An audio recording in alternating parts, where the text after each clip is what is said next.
Mark McGuire sent everyone through the drive-through as he shot one into Big Mac land for the first time in 1998, number 21. In the 8th inning, an insurance home run from Ray Langford. The Cards would have to cash in that policy as they were tied in the 9th. And in the 12th, through a drawn-in infield, Ron Gant became the hero. David Howard and the Cardinals celebrated a victory over the Giants.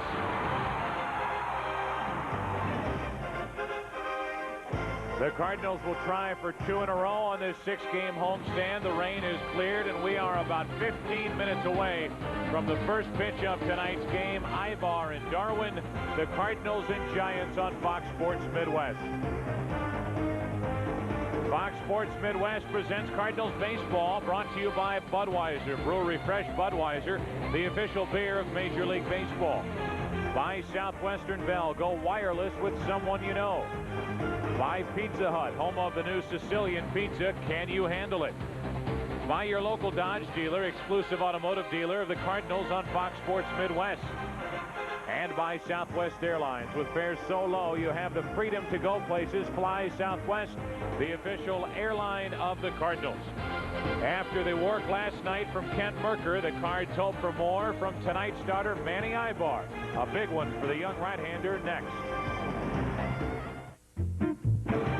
Welcome back to Busch Stadium. Well, Gary Gaetti, I see you have 2 eyes, you know, and they're both open, but yet one's not working. No, we can't tell what's going on with this one right now. You know, it's getting better every day, but I felt like I'd be able to see better than I can right now. And the depth perception out here in, you know, open spaces out here is not real good. So, I mean, I thought I was going to take batting practice and take some grounders today. I don't think it's a good idea. So, I think it's just a matter of the drops that they put in my eye to dilate my pupil so they could look at it real good. That just has to wear off. And they said, you know, 3 to 5 days or something like that. I'm hoping tomorrow it's going to be a lot different. Now, you got to tell me, you're serious that a guy like you, who's been around for so long, is worried about not being able to see out of your dominant eye with a 90-mile-an-hour moving fastball coming at you? I wasn't real concerned about that. I just thought I'd be able to see better than I can right now. But, yeah, you know, depth perception, that's just one part of the many parts of the game, probably the most important part. So, yeah, that is a concern. And I would imagine when the injury first happened, it was the fear or you were just scared because you didn't know what was happening. Well, yeah, it didn't hurt quite as much as I was real concerned about what I couldn't see. I felt like I had a shield over the bottom part of my eye. It's hard to describe, but I had blindness down. If I were to look straight ahead, I couldn't see the ground out of my left eye. So that concerned me more than anything, more than, you know, the cut or whatever. So, and your mind can do some strange things on you. You know, I mean, you think about Kirby Puckett, you think about, you know, the end of your career, you think about a lot of those things like that when a real sensitive part of your body gets hit. How about this ball club is just starting to come together? I know we still haven't seen the offense and the pitching matchup, but that will happen. You know, I don't know. You know, we're trying hard. I know that, and we've had some pretty good games here at home. It'd be nice to stay here for a long time and play. Just, you know, in comparison to how we play at home and on the road. But I think everybody's feeling pretty good about it. You know, I got to watch the game on TV last night, and it was real exciting. You know, right up to the end, and I think everything's going to be all right, though. You know, everybody gets healthy. You know, and we start, you know, getting it together on the mound and play a lot of home games. We're going to be all right. All right, Gary, you get yourself well. Stay tuned. We'll have more pregame activities right here at Busch Stadium. Stay with us.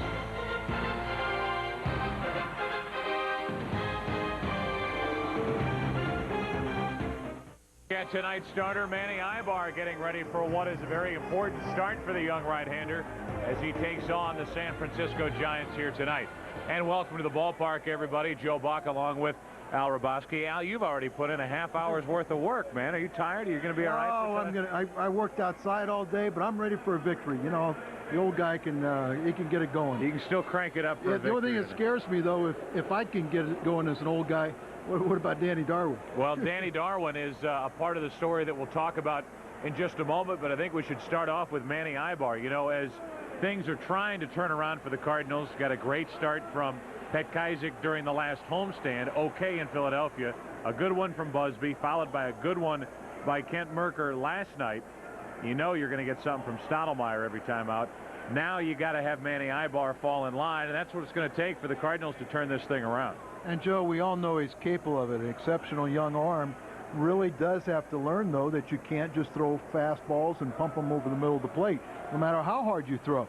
He's going to have to incorporate his slider and his changeup, get something a little softer to keep guys off balance, change the tilt or the plane of pitches coming to the plate. You know, people, I think, ask me, I'm sure as much as they ask you, you do a daily radio show about the Cardinals and whether they're going to make a trade. I have hoped for a long time that they would, but I still don't think there's anything imminent. I don't see anything in the next few days. So if that's the case, well, you're going to have guys like Aybar and Busby against Colorado while they're in here. Guys step up and do the job for Tony La Russa. He's very concerned. I think everybody should be, because here we've got a team that's a $50 million payroll team. They've got a lot of talent. They're in a division that they can win, and it's just going to take these guys to step up. And I kind of look at Manny Aybar as one of the keys to this thing, because believe me, Matt Morris, Alan Bennis, they're nowhere close to being ready. Yeah, I think you're right. And if you were asking someone without talent to do this, it would be one thing.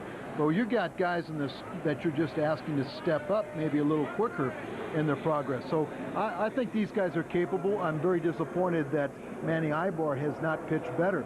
And remember, he did go down to AAA and was dominant down there. ERA under 2, winning a couple ball games. So he has the ability. Now it's just time to do it right here. Tonight's starting time is quarter past the hour of 7 o'clock, so we're not that far away.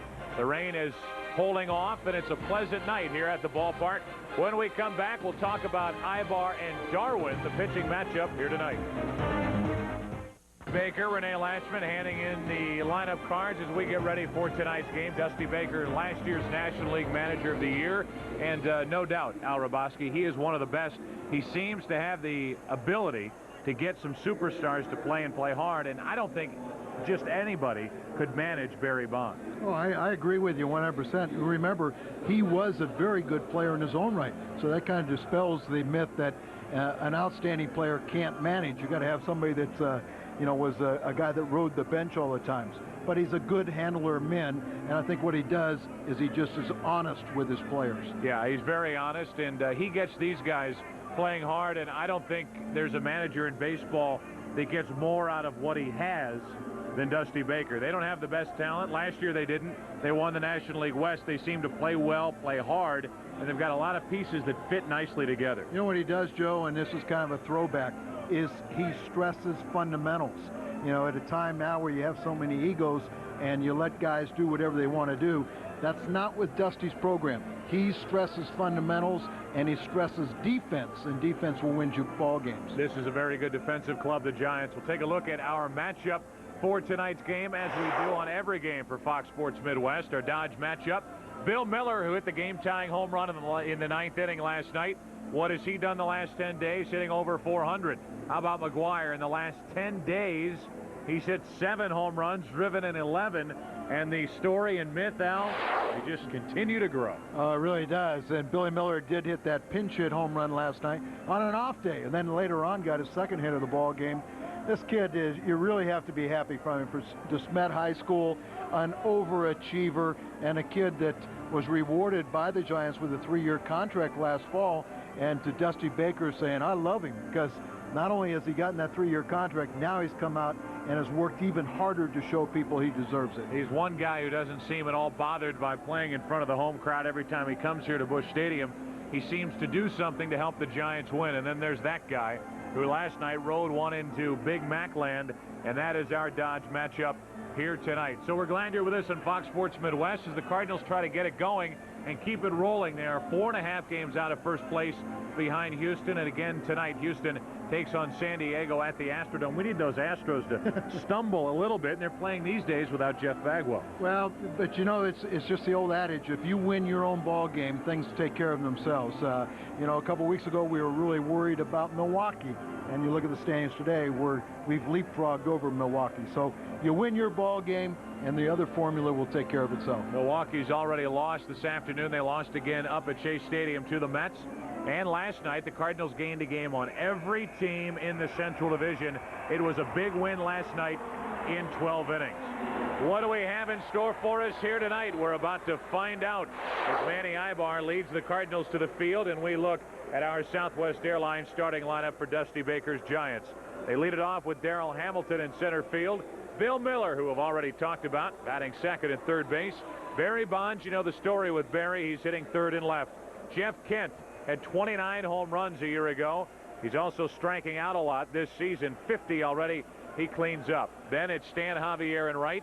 J.T. Snow, who is really struggling at first base. Rich Aurelia is the shortstop. Brent Maine is the catcher. And Danny Darwin pitching and batting ninth. Darwin is one of the older gentlemen in the game of baseball today. And here's one of the younger guys, Manny Aybar. He's on the mound for Tony La Russa. Well, 42-year-old Danny Darwin, 23-year-old Manny Aybar, and Manny trying to turn things around. You look at that very high ERA, and it's legitimate, but it's all the hits that he's allowed. 43 hits in 25-plus innings, and look at the walks to strikeout ratio. Not good, but Manny Aybar in the rotation, you have an opportunity to turn those things around, and we all know he is blessed with an arm that he is capable of doing so. Let's start tonight. How about a look at the defense behind Manny Aybar with Gant, Langford, and Jordan in the outfield. Mabry is at third. He already heard from Gary Gaetti tonight. He hopes to feel much better tomorrow. The Cardinals hope he does, as they will face a left-hander, but I think the jury's still out as to whether Gaetti will even be ready to play tomorrow night. And a typical infield behind Aybar with Lampkin catching tonight. And we give you a look at the umpires working home plate tonight. Paul Schreiber, he'll call the balls and strikes. Eddie Montague at first. Dana DeMuth is at second. Charlie Relaford worked that long night last night behind the plate. He's over at third. A little delay here at the start. 7:17 on the scoreboard clock. About 7 minutes late, and we're glad you're with us. 30% chance of intermittent showers as we go along here tonight. So we'll see how we do weather-wise, and Manny Aybar tries to tackle Darrell Hamilton to start the night. He deals a strike over the outside corner. Aybar's last outing not too good. It was Monday, the day game here to the Marlins, and he could not get through 4. Missed inside, 1 ball, 1 strike. Manny Aybar, of course, not a big guy, but he's got an above-average fastball. Get it up around the 90-mile-an-hour mark, and that's into right for a base hit for Hamilton. So here come the Giants. Darrell Hamilton is on. He adds to his .283 average, and that's the way we start the first inning. Manny Aybar gives up a leadoff hit. Well, not exactly the way you want to start things, but you would rather have someone hit their way on rather than giving a free pass. And Manny just has to contain Hamilton, who's not really, you know, he stole 6 bases, but in 11 attempts. And now you better work on the guy at the plate. That's Billy Miller. He takes a ball up and away. Miller is hitting .365. That average is good for third in the National League. He hit the game-tying home run last night. As Al mentioned, he got a base hit later on, so he had 2 hits late. They're not appearing in the game until the 9th inning. The 1-0 pitch with 1 on, nobody out from Aybar. 1 ball, 1 strike. What about the story with Aybar and this changeup? Something that he worked on at AAA Memphis. And I ran into Johnny Lewis, Cardinals roving hitting instructor, the other day going to Philadelphia, and he said that he was in Memphis. He threw the ball extremely well, changed speeds. It's just a question, can he do that coming here? And a lot of it is just that you don't believe in that pitch yet. You want to throw fastballs. You know, it's the psychology of saying, I got a good fastball. Why do I want to throw something soft? Well, the thing is that these are the best hitters in the world, and they're eventually going to time it. 2 balls and a strike on Miller. 1 on, nobody out, with Bonds on deck, and then Kent. Very solid lineup for Dusty Baker. 3-1. And see, Joe, that's what happens also when you get to a point you're trying to throw a couple of pitches. You're not going to have the command of those pitches, So and it's a kiss of death when you're pitching behind in the count, and then when you're trying to change speeds behind the count. You can see why you lead to an awful lot of walks or just laying the ball right over the middle of the plate. Check on Hamilton. Doesn't do a ton of running. 6 stolen bases. He's been caught 5 times. And Miller up on the count 3-1 to try to add to his .365 average. 3-1 pitch. First 2 are on. So a hit, a walk, and now it gets tougher with Bonds, Kent, and Javier coming up. Tom Lampley going to come right out, get on him, say, come on, go right after guys. Remember Ray Miller when he was pitching coach of the Pirates, and they were auditioning so many young pitchers, and he said, you know, I've got the organization keeps on sending me young pitchers, and they say, hey, turn this guy into a major leaguer, make him teach him a breaking ball. But in Miller's case, he said, how can I teach someone a breaking ball until they have one pitch that they can throw consistently over the plate for strikes? I don't care if it's a fastball or anything. Well, Aybar couldn't throw strikes to Miller. Now it's 2 on, nobody out for one of the game's best, Barry Bonds. And a good fastball over the outside corner for strike 1. Good location on that pitch down the way, but you also get into a situation when you're trying to throw strikes, you forget about hitting your spots, and yet you can't just go out there and aim the ball either. Bonds could put the Giants out in front here in the first inning. That's a big out. Pop up into right for Jordan, and the runners will have to stay put. 1 away, and Manny Aybar comes back to get one of the tougher outs in the game. Bonds is gone. A hit, a walk, a fly ball, a shallow right off the bat of Bonds. Oh, you're talking about a guy that sometimes can be difficult to manage. Now, is this what you want your player to hustle down the line? Some managers, you know, will talk to him and say, hey, I want a little better effort than that. Other guys will just say, well, you know, an out's an out. 2 on, 1 out for Jeff Kent. We showed you the strikeouts. He's up to 50. His average at 280. He's hit 4 home runs this season. 2 on, 1 out. You can get him, obviously, on the double play. But don't take him for granted. No. That's over the inside corner for strike 1. Well, hopefully the out to Bonds will give Manny a little confidence, and throwing that first pitch strike will also help also. And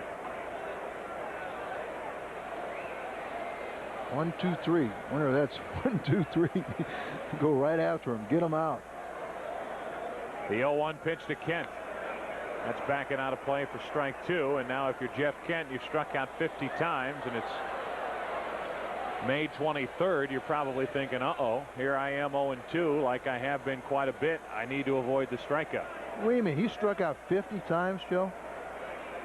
I was listening to someone that was criticizing the broadcasters because we never talk about McGwire's 47 strikeouts. There's too many things to talk about with McGwire to talk about a negative. You know what kind of person that is that called in to talk about that. That's into right center field. Jordan back on the move and can't make the catch. 1 run will score, likely 2 will score. Kent will end up at third base, and it's 2-0 Giants in the first. Jordan got back there, couldn't make the catch, and now he's doubled over and in some pain. He hit that wall very hard, Joe, and it looked like, and he really had a legitimate shot and beat on the ball. Look at the concentration, but he's going to hit right around that post. You see that right hip, and jarring action.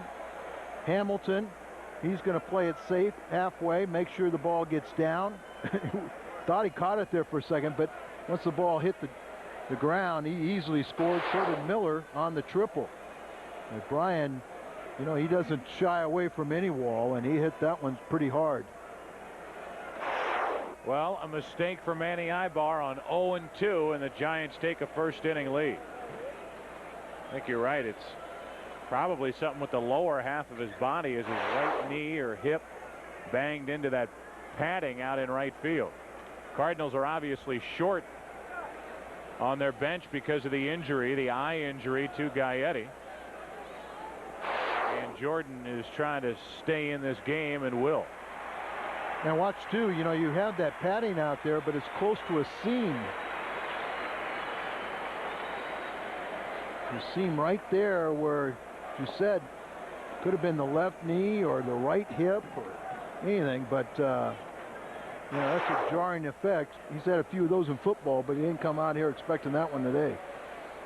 So it's 2-0 Giants, 2 runs on 2 hits. Jeff Kent does the damage with a 2-run triple.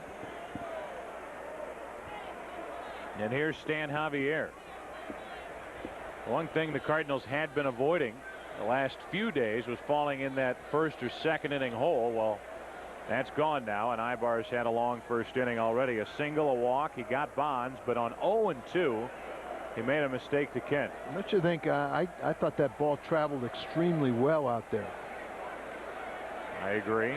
Javier with the infield in takes a ball.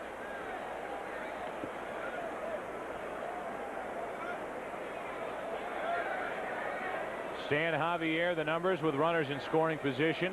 Any one of a number of things would add to the Giants' first inning lead.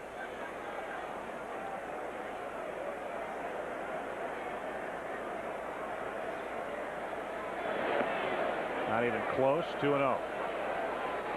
And this is where Manny really needs the strikeout or a pop-up. And he does not do himself a favor by falling behind 2-0.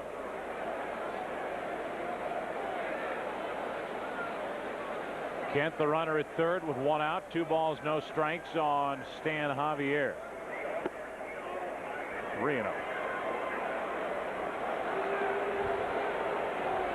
Paul Schreiber is not going to have a strike zone that's going to be very favorable to Manny Aybar.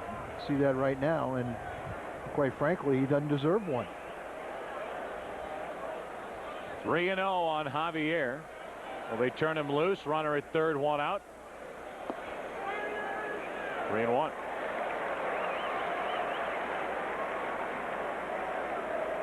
Javier drove in the first run of the game last night with an infield ground out. Played for years for Tony La Russa in Oakland. Across the bay, and now he's in San Francisco, and he's made a nice career out there. Remember when he was a Cardinal farmhand. Way back when. Runner at third, 1 out, 3-1 to Javier from Aybar. Full count.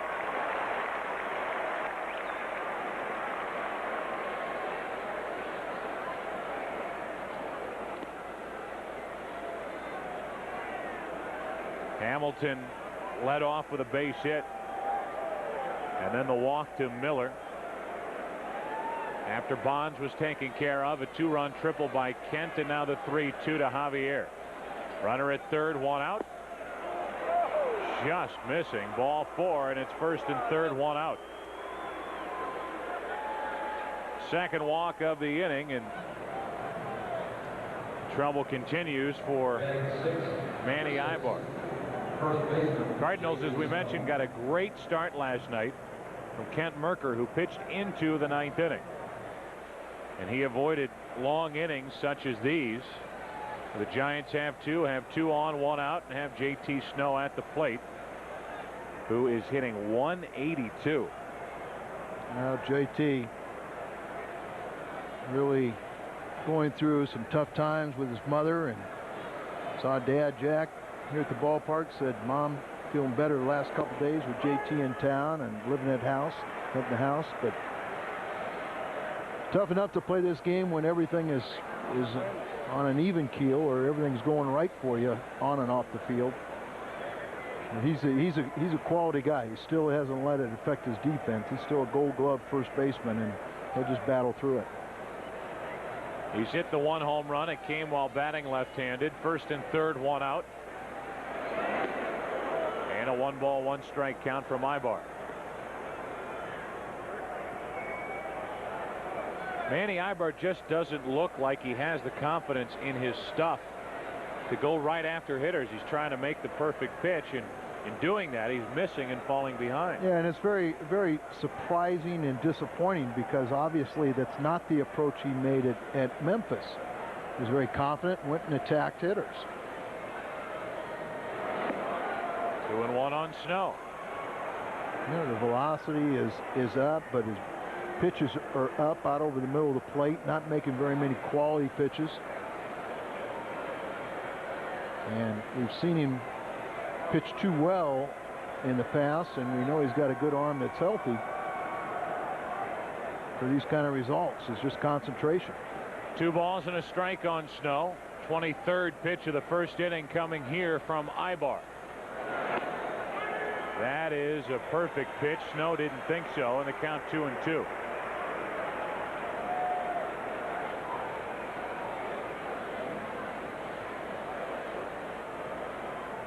Runners at first and third for JT. 1 out and a 2-2 count.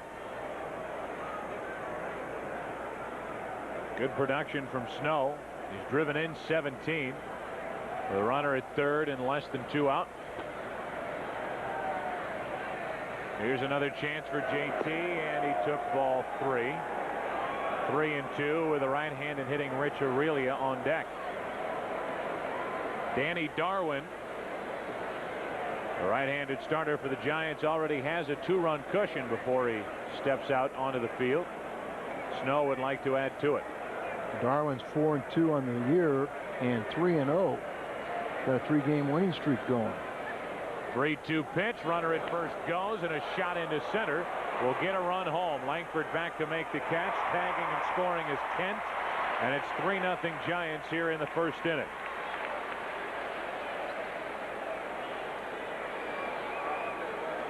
So JT drives in his 18th of the season. He gets the sac fly.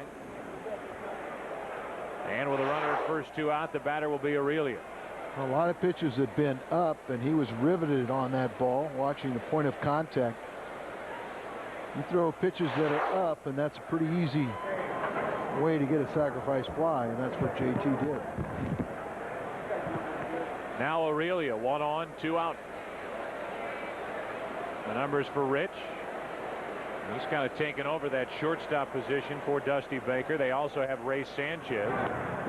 And the 2 of them have combined to put together a great start to the season at that shortstop position for Dusty Baker. Yeah, Sanchez batting .381 and Aurelia .313, but he's been shortstop in 31 of the last 48 games. 1 on, 2 out. Aurelia took ball 1. In the error department, Aurelia has played in 34 games. He hasn't committed an error, and Sanchez has committed only 2. So 2 errors between them. In case you're wondering, Royce Clayton has committed 9 errors. Runner at first, 2 out, 1-0 the count on Aurelia. Runner Javier goes, and a pop-up should end the inning. Who wants it? The Shield stalks it, has trouble with it, but makes the catch, and the inning is over. But a 3-run first inning for the Giants. Cardinals come to bat, bottom of the first, down by 3. Big crowd here at Busch Stadium tonight. Cardinals trying to make it 2 in a row. They won 2 of 3 in Philadelphia, 1 here last night. And here's a look at the Southwest Airlines starting lineup for the Cardinals. Ron Gant will lead off in left field. He was the hero last night with a game-winning hit. Delino bats second at second, back in the lineup. Mark McGwire hits third at first base, with Ray Langford cleaning up in center field. He homered last night, as did McGwire. With Jordan in right, Mabry is at third base. Royce Clayton is the shortstop. Batting 8th is the catcher Lampkin. Pitching is Aybar, and here's the right-hander, 42.05 years old, Danny Darwin. All right, Danny, he's making his 9th start. Oh, and I tell you what, he's got a good ERA, and he owns a team-long 3-game winning streak. And during that winning streak, a 2.61 ERA. He's thrown 15 2/3 scoreless innings. There are the numbers on the year, and even when you look at those numbers on the year, the good ERA. He has allowed a hit an inning. There's the defense behind him, a very good defense. They come in, the Giants do, second in the National League in team fielding percentage. A strike on Gant on a swing and a miss, and we're underway in the bottom of the first. Cardinals down by 3.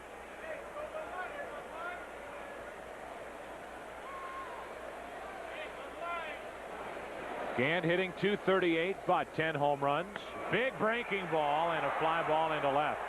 A hanger, but Gant got under it. Barry Bonds makes the catch, 1 away. Folks, this copyrighted telecast is presented by the authority of the St. Louis Cardinals and may not be reproduced or retransmitted in any form without the express written consent of the St. Louis Cardinals. 1 out. Here's DeShields. Delino's been bothered by a muscle in his side and has been on the bench the last couple of games. But he's too important to the Cardinal lineup to not have him in there 3 games in a row, and that's why. A base hit with McGuire coming up. So a couple of days off back-to-back. DeShields is healthy, and here comes McGuire. He has hit 21 home runs for the season. And on our Casino Queen leaderboard, he has hit 7 over the last 10 days to tie him with San Diego's Greg Vaughn. And then nice to see 3 Cardinals on that list. McGuire atop, and we had Gant and Langford in the middles. And these guys have, McGuire's only had 2 lifetime hits against Danny Darwin, but both of them are home runs. 1 on, 1 out. Cardinals down by 3, first inning. Flash bulbs popping all over the ballpark on ball 1, low and away. It's like a postseason game. First pitch, you see all the people in the stands.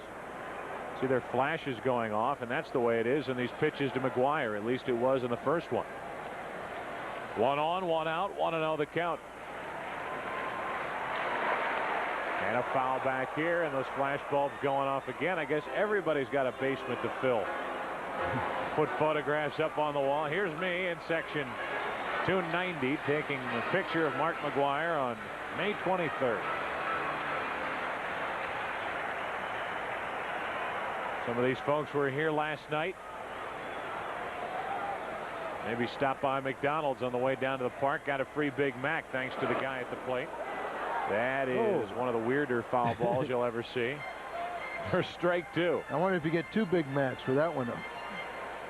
Hey, do you think John McCook, our good buddy John McCook, who invented the Big Mac idea, one of the McDonald's franchise holders here in the area, and came up with this idea, do you think all the other franchises in the area thought it was a pretty good idea when 47,000 plus tried to collect? Oh my God, are you kidding me? What did you think if they didn't read the paper? Absolutely. That's the greatest advertising I know, idea and that's why we keep on saying McDonald's, just so John won't be in trouble. A ball and 2 strikes on McGuire. Check on DeShields. Langford next. Come on, Matt. Looking for home run number 22. Or just a little old base hit. There's a little old base hit. 2 on, 1 out here in the first inning as that ball shot through the infield. And it's 2 on, 1 out, and Langford coming to the plate. I thought I told you to be greedy. He asked for just a little old base hit. And here's that short stroke, very powerfully built man, but look at the extension and the rip. So an awful lot of breaking balls there, and he got a hit. And now with 2 on, 1 out, the tying run at the plate. Ray Langford, who shot one out of here last night, and he's hit 6 now. He's been on a tear over the last couple of weeks. His average at .312. He's driven in 26.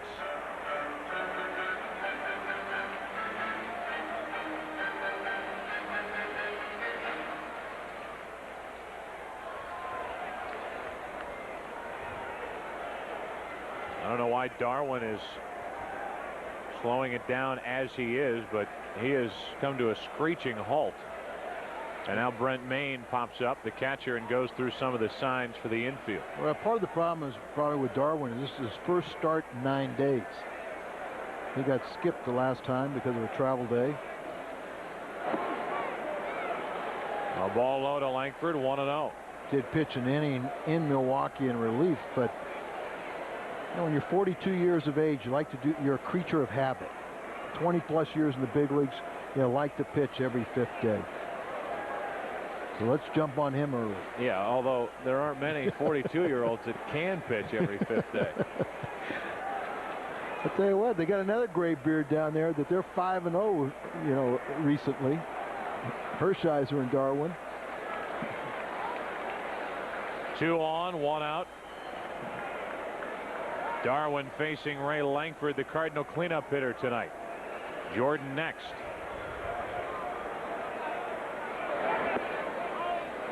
Two and 0. Watch the time between pitches for Darwin. He is savoring every moment. Well, you never know when it's going to be your last pitch in the big leagues. This is his 692nd Major League appearance here tonight. And Darwin steps off. This guy takes a long, long time between pitches. In fact, earlier this season, got into it. I don't know if there's something wrong with him or not. Yeah, you kind of gave him that indication. Well, he kind of acted right there that maybe something isn't quite right. Dusty and Paranowski. It was Darwin who got into it during a game with Barry Bonds physically. Sometimes that brings a team together. Darwin didn't appreciate Bonds' effort on a ball hit his way and had something to say after the fact. That's ball 3. 3-0 with Jordan next. 2 on, 1 out. Cards down by 3, and they'd like to dig into that Giants lead here in the first inning. How about that average? Maybe that's what's making him slow things down a little bit. I really don't want to throw a pitch to him. Here's the 3-0. He walked him, and the bases are loaded for Jordan. 2 hits and a walk. And Darwin gets a visit from his middle infielders. Fox Sports Midwest is pleased to congratulate Joey Lashke of Villa Ridge, Missouri, winner of the Pizza Hut Pitch in the Big Leagues contest. Joey will throw out the first pitch of the Cardinals game on Wednesday. That's against Colorado. Good luck, Joey. Our winner tonight of the Pizza Hut Pitch in the Big Leagues contest. And Danny Darwin is the man pitching in the big leagues tonight. And he will deal with Brian Jordan with the bases loaded, 1 out. Top of this inning, Brian Jordan went after that ball hit by Jeff Kent. Nearly caught it, and then he caught a lot of the wall. Was bothered by that right knee, I believe. That's what he indicated when he came into the dugout. And here he is with the bases loaded, 1 away. And Darwin looks a little off here at the start. You know, looking at that Jordan's approach defensively going back on that ball, you know, I think it fooled him a little bit and me that the ball carried that far. I think his approach was, you know, he's going to drift back, and then the ball kind of took off on him. 1 ball, no strikes. Darwin with the bases loaded, 1 out. And time called at the plate. We're going to see Darwin's theory of evolution evolve here right before our very eyes. How about the Scopes trial? You know, I know he was upset with the effort given by Barry Bonds in a ball earlier this season, but this is not the most snappily played first inning we've ever seen. That's to the left side and through. 1 run will score. They bring McGuire to the plate. Terrible throw by Bonds. Everybody is safe, and it's a 1-run game.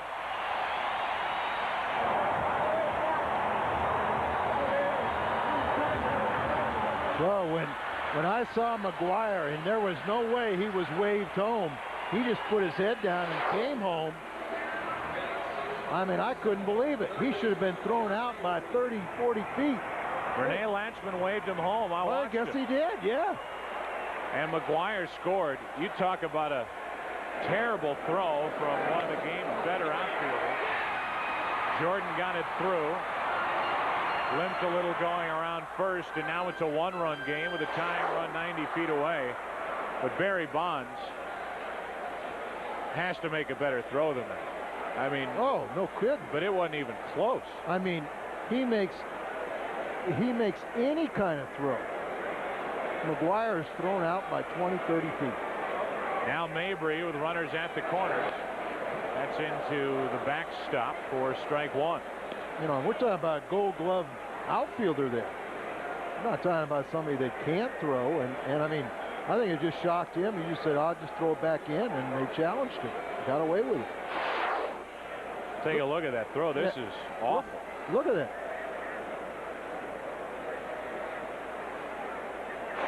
I mean, he was standing, what, 25, 30 feet behind the cut out of the grass. Mabry, a base hit to right. It's a tie game. Jordan turns on the burners, goes first to third, and it's a 3-3 game here in the first inning. Well, Langford scores, but hey, Joe, I haven't heard too many people criticizing Mabry for lack of RBI production lately, have you? Well, one of the reasons why is he's driven in 18 and hasn't been an everyday starter. That's right. He's getting up there, a little sinking, drops down, but it stays in the inner half, and Mabry just turned on it, punished that ball. We have a tie ball game, and still only one out and runners at the corners. Ron Peronowski, former Dodger, on the field and in the dugout. Now the pitching coach with the Giants. Takes over for Dick Pohl, who was relieved of his duties over the offseason. And Darwin has not found his groove here tonight. He's blown a 3-run first inning lead and now is in danger of falling behind in a 3-3 game. First and third, one out. Clayton walking in. And as you look at Big Mac, well, the Cardinals scored upon a pitcher who was 3-0 and had not allowed a run in 16 innings. The scoreless streak of 16 innings has come to an abrupt halt. Now let's go after the win streak. Jordan at third, Mabry at first. 5 straight have reached after Gant flied to left to open the bottom of the first inning.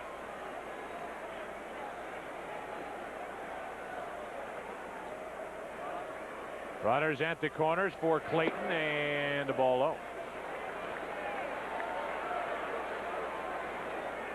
Darwin's going to last a long time here tonight. He may only pitch 1 inning. But off the clock, he's going to be out there for a while. We're working on a 40-minute first inning, and the Cardinals and the Cardinal fans will take every minute of it. Darwin steps off again. Now, we did have a little rain delay. I know. Ball 2-0. Darwin wants a new baseball. Darwin looks. Yeah, he looks out. I'm not going to say he looks hurt, but he looks upset. Like the flu or something. Some kind of an intestinal bug or something where he just doesn't have the same mechanics and rhythm. His body is out of sync. El Nino, El Nino. It's El Nino.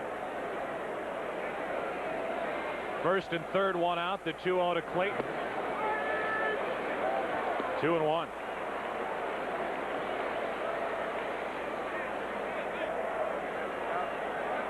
Go ahead run 90 feet away. The Cardinals gave up 3. Now they've scored 3.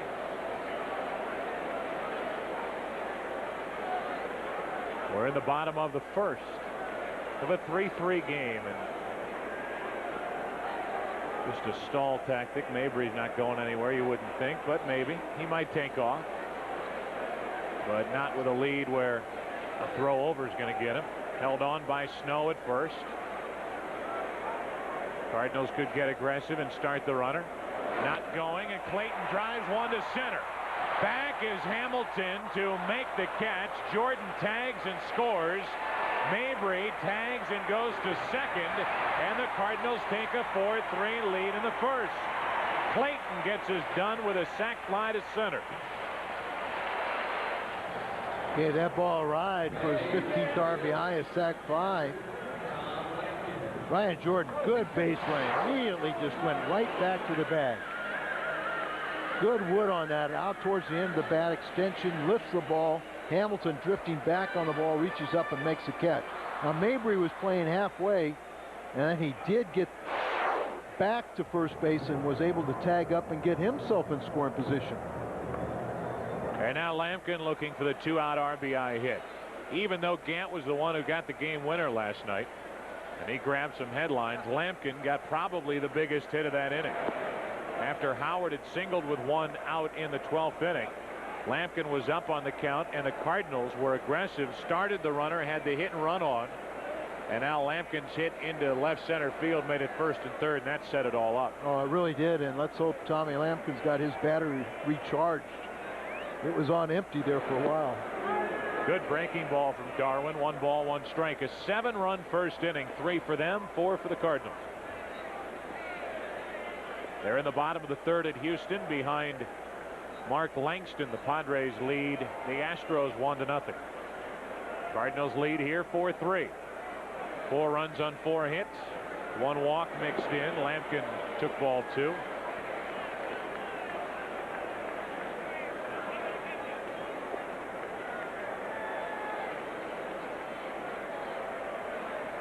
Mabry at second with 2 down.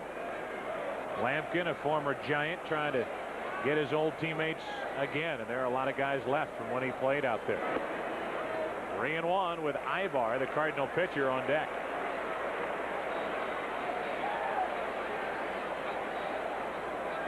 Need to get Tom swinging the bat like he did last night, Joe, and so it just makes it so much more important for that. Keep the engine running, whether you got Pagnozzi in there or Lampkin.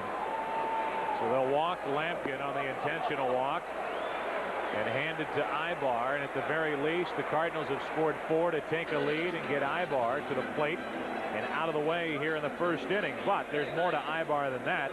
He's 4 out of 10 with 2 RBIs. Well, let's hope Manny can help his own cause. I'll ask him to swing the bat just 1 time tonight, right here. And then after that, just concentrate on pitching. Cardinals have a lead, have 2 on, 2 out. There they are. Mabry at second, Lampkin at first. And here's Manny.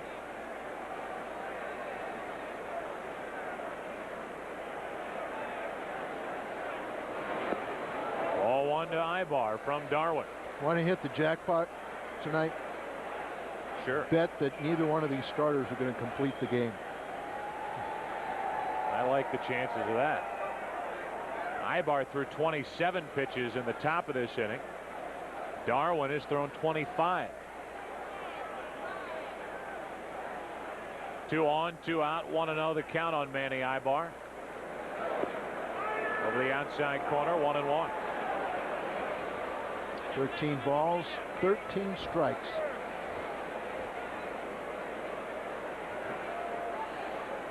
Threw 163 pitches my first year, 1 start. Followed up with the next start, 172. Oh. Aybar now in the hole 1 and 2. That would be grounds for a lawsuit these days. Yeah, I mean, that was my first year out, too. Each pitcher has thrown 27 pitches in the first inning.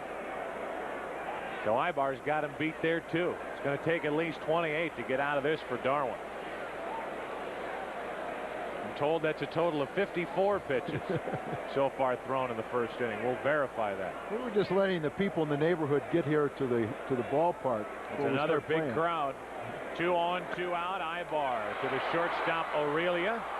The force out at second, but the Cardinals, after giving up 3, come up with 4 runs on 4 hits, leave a couple. It'll be Maine, Darwin, and Hamilton coming up for the Giants. They now trail by 1. Giants got 3 in the top of the first inning. Cardinals got 4 in the bottom of the first inning. So a 1-run lead for Manny Aybar as he heads back to work. And the Cardinals hope for better luck this inning with Maine, Darwin, and Hamilton coming up for San Francisco. Guests appearing on Cardinal Baseball receive a gift certificate to Krieger's Pub and Grill, St. Louis's neighborhood bar and grill. Visit any one of their 5 locations. Omar Good, or Goody, of Greenfield, Illinois, is 97 years old today and listening. Hey, Brett Hardick is 14.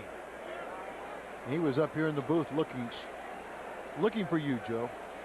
Here's Brent Maine leading it off in the second and taking a strike. See if Manny can put that first inning behind him, and now with the lead gets him out. And if I got the good information right, we want to welcome Tulsa, Channel 48. to our Fox Sports Midwest. I think this is their first telecast of Cardinal baseball this evening. Usually, everybody in Tulsa, the first inning goes a little quicker. But for the Cardinal fans in Tulsa, I know you liked every minute of it. Well, the Reverend Terry Rush left that on my answering machine, so I wouldn't know if that'd be correct or not.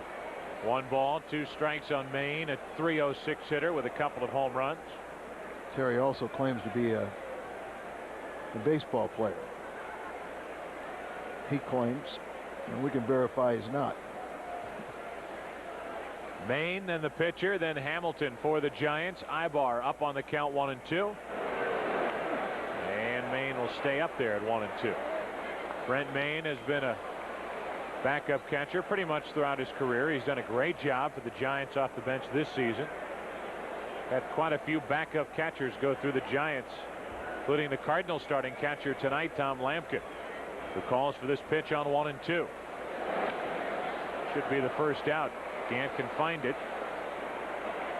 He's there, 1 away. Leadoff man is gone, and already a better start to this inning than the last for Manny Aybar. Cardinal fans, on Wednesday, May 27th, the Cardinals play the Rockies. That's this Wednesday coming up. It's GM Goodwrench Service Dealers Player Photo Series night here at the ballpark, where all fans 15 and under with a paid admission receive an 8x10-inch action photo of Ray Langford, compliments of GM Goodwrench Service Dealers. There are a couple of remaining dates we'll give you, but the next one coming up Wednesday, May 27th. Cards and Rockies. The others, June 19th against Arizona, July 16th against the Dodgers, and August 26th against Florida. Strike 1 on Darwin, who's 1 for 16 at the plate. And in the hole here, 0-2.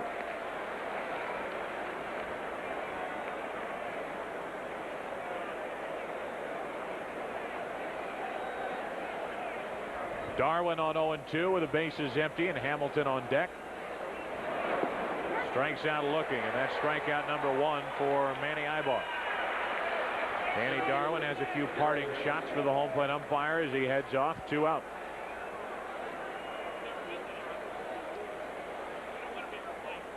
And Darrell Hamilton, who started a 3-run rally in the first inning with a leadoff single, walks in.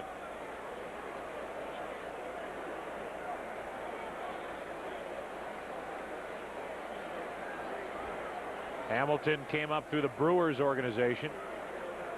Played in Milwaukee, played with Texas, now with the Giants for his 2nd year, and he takes a ball. Had that big season with the Texas Rangers before signing with Giants. 2 out, nobody on, and that's hard hit, but right at Royce. Nice play by Clayton. A 1-2-3 inning for Aybar. Bottom of the 2nd, top of the order. That includes McGuire in the 2nd, 4-3 Cardinals. He leads off the 2nd.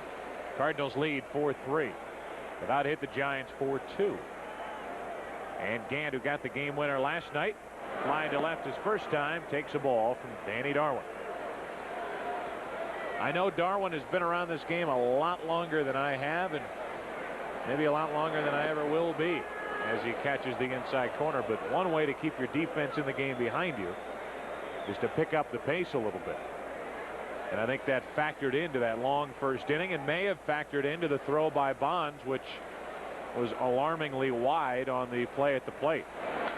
Hard hit and through. Gant is on for the first time tonight.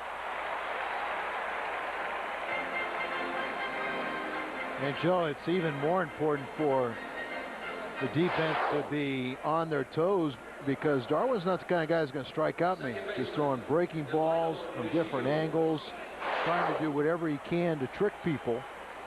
And he throws strikes, and they have a very good defense behind you, so you can see why he is successful. But tonight he's very tentative and, you know, not staying ahead of the count and doing the things that we would expect from a Danny Darwin. So Gant at first with nobody out, and here is Delino. The Shields single to start the rally in the first inning, and he bunts. He'll at least get Gant down to 2nd. Out at first is DeShields, 1 away with McGuire coming up. Not exactly what Delino had in mind. He wanted to get a little further away from home plate, but he gets a man in scoring position for McGuire. Well, you know, bunting can be a very valuable part of Delano's game, and at the very least, this drag bunt was to accomplish the fact of getting Gann into scoring position. I think it also is an indication that that hip and side's much better also. Of course, a lot of times you could also turn around and say, well, he's afraid to let it fly and let it swing the bat too. It's a sacrifice on the part of DeShields. Down to second is Gann. Action in the San Francisco bullpen. Here's McGuire, and there's a strike from Darwin. And Mark would like to have that one back. Yeah, he just drops down sidearm a little bit, but boy, there's nothing much on that 75-mile-an-hour breaking ball. Hey, Rich Rodriguez. Come on.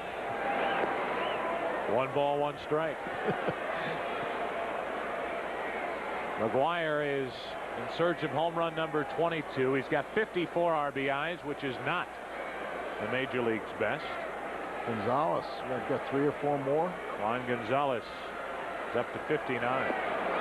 McGuire chased one there, strike 2.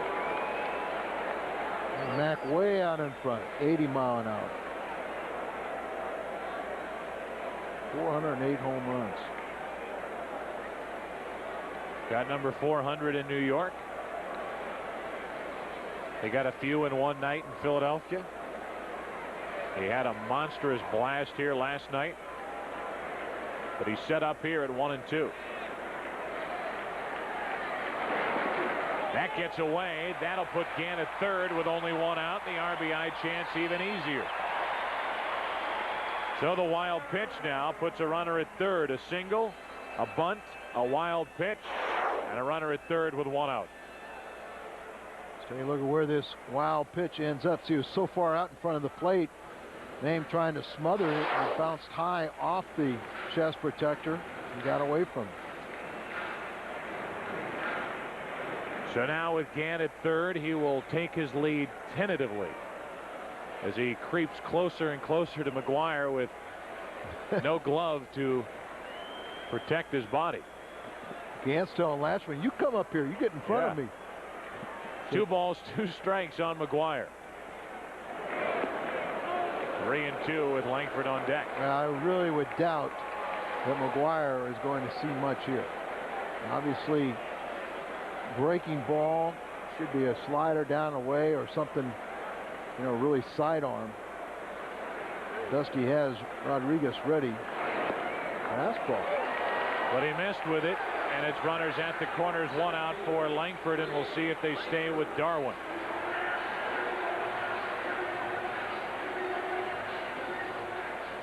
Langford waits before getting into the batter's box. I think he expects a pitching change, but no sign of Dusty Baker, and he's not moving around over in that dugout. Yeah, I really think that he's going to try and do whatever he can, because you know, he's got a staff that's been doing a pretty good job.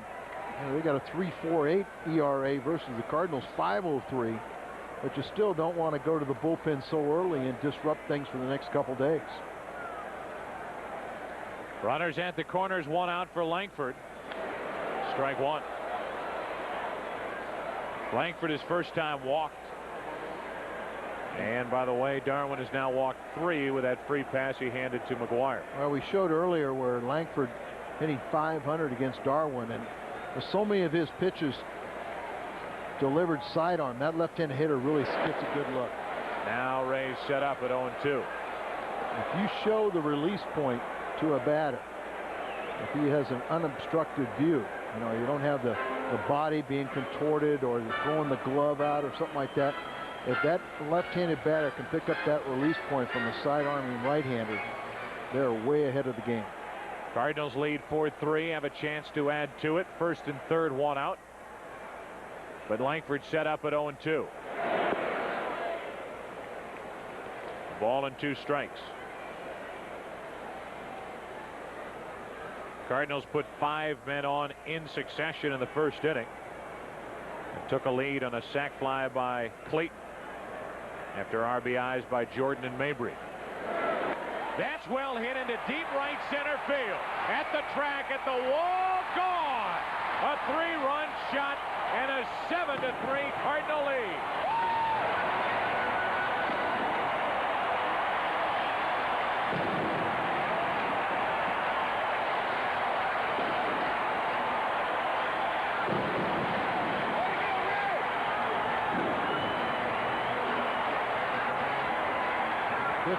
Straight games, Joe. 10 away from Atlanta. 15 straight games for the Cardinals with at least 1 home run in each.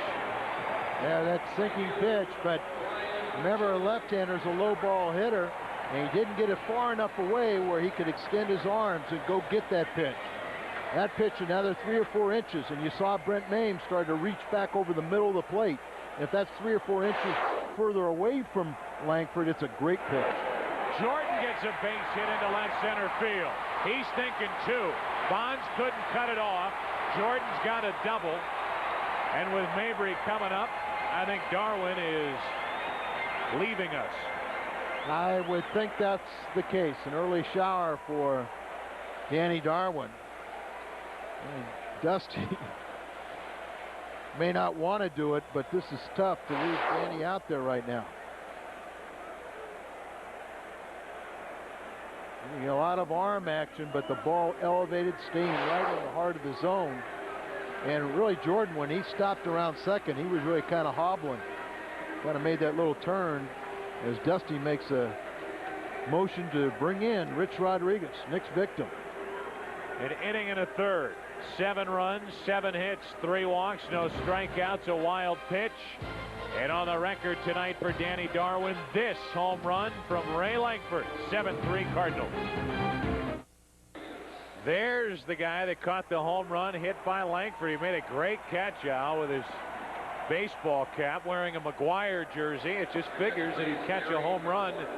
Can't hit a home run tonight, but he can catch one, and the Cardinals lead by 4. Yep. Well, let's bring on the former Cardinal reliever, Rich Rodriguez. Are you allowed to walk in the flowers? No, I was going to say that we were having the security. We kept that on long enough for the security to get a good picture of that guy so we could take care of him. They'll track him down. Here's Rodriguez with Jordan at second and only 1 out. Jordan went into the dugout while Rodriguez was warming up. You know, we do not like people to go in the flower beds, but we can understand their enthusiasm here at the ballpark. And he's reading the rules. It doesn't say anything about can't trash the flowers. That is the Busch Stadium rule book right there. And hereby, we're within all. But you know what? The first thing it says is have fun at the ballpark. And they're having fun tonight. Mabry now facing the left-hander Rodriguez. Runner at second, 1 out. And a good pitch over the outside corner from Rodriguez. You know, Joe, you keep on looking at, you talk about the new ownership and their budget and how they keep on having to extend the budgets. But if we don't acquire new players, it's only because we've super exceeded our fireworks budget this year on home runs. Mabry takes a ball. Fred Hanser's talked about that before. He said the one budget I definitely want to go over. Break the bank. Break the bank on the fireworks budget. And lately the Cardinals have been pounding home runs at a clip unlike any other team in the league, and that includes Atlanta. Yeah, Mabry strike 2. Was it this month or out hit Atlanta in the home run department? Well, they have 30 home runs, Al, in their last 15 games. So while they have had that streak, they've hit an average of 2 a game. Guys must be inspired by the birds flying here at Busch Stadium. Since they put that out in center field, it's you count it, you know. It's been a big change around here. Muscling up, the Cardinals have 66 home runs as a team. Mabry strikes out for the second out of the inning. And by the way, the 66 home runs as a team up there in the top 5 in baseball and number 2 in the National League behind Atlanta. So 2 out, and it's up to Clayton with Jordan at second.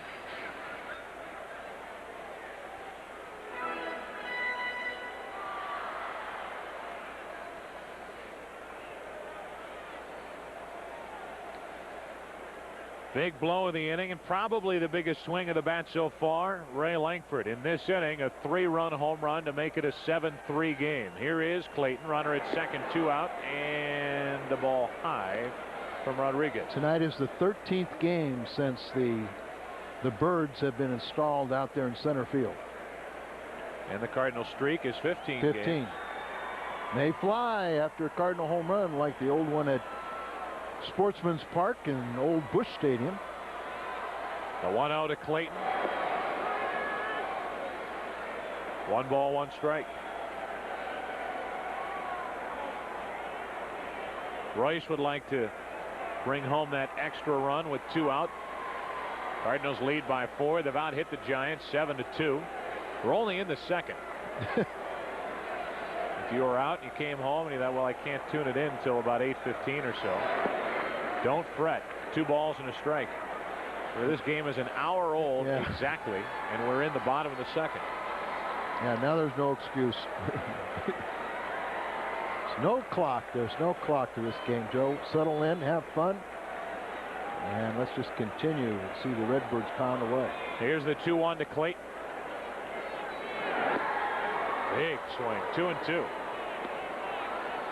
Yeah, Rich Rodriguez, when he was here, most of the time he spent on the disabled list. Now he's healthy, and the Giants are reaping the benefits. And he's been a workhorse of late for Dusty Baker. He's got a good bullpen, Dusty. Oh, the best in the National League.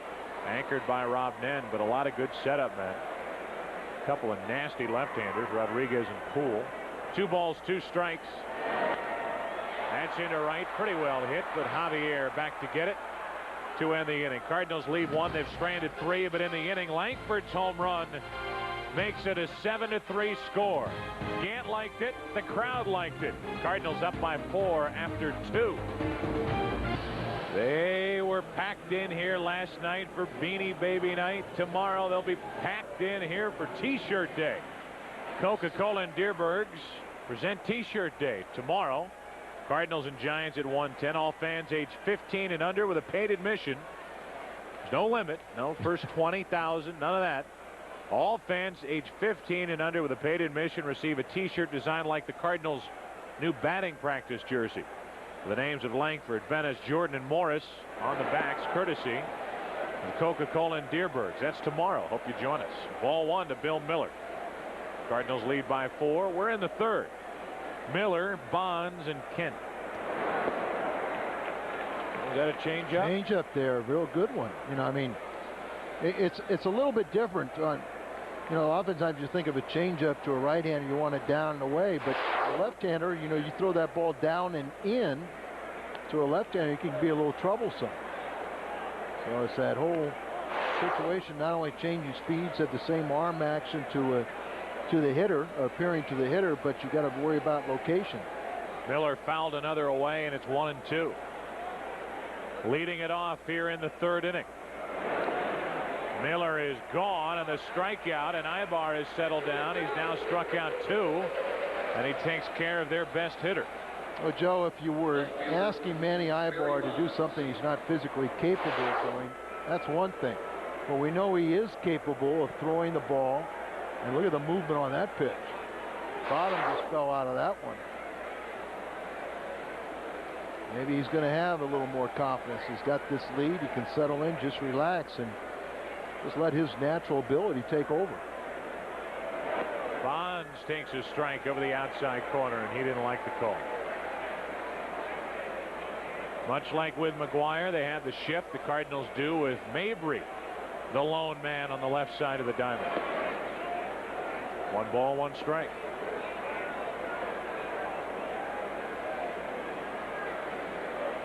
Used to do this with Stargell. He used to always say he was going to bunt off me. I said, if you do that, I'll meet you at first base, and we're going to fight. 2-1. He just laughed. He had a fun time. Oh, he was a great guy, and great competitor, but you know, he would like to. He'd try to play mental games. We had a young pitcher named John Andrews, and he always went up to him and said, "Hey kid, I saw you pitch. You know, a little left-hander." He said, "I saw you. You know, you've got a nasty slider. I'm going to give you a little hint. The pitch I can't hit is a hanging slider. 3-1 to Bonds is out of play. 3-2. Threw him a hanging slider. Before Willie got 2 steps out of the batter's box, that ball had hit the upper deck and bounced back to second base. And then he had the nerve to go into him and say, you know, that's the first time I've ever hit that pitch, but if you throw it to me again, I know I'll miss it.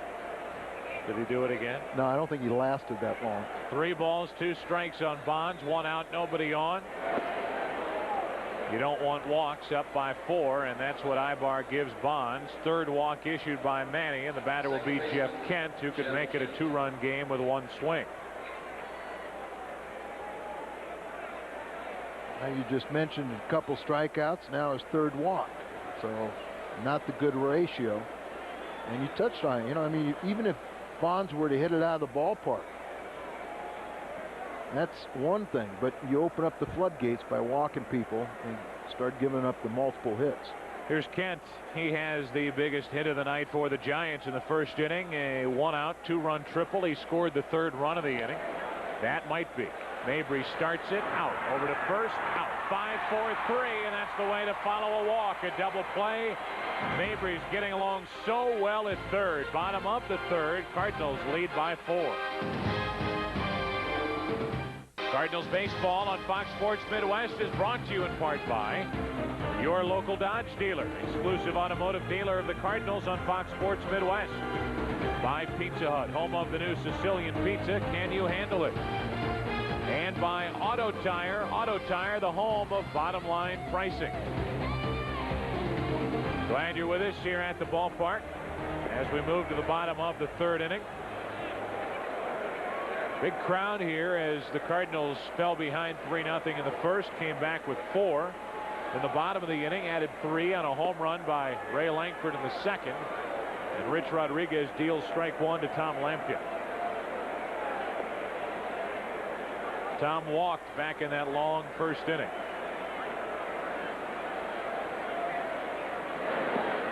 One ball, 1 strike. Aybar will follow, and then back to the top, Gant.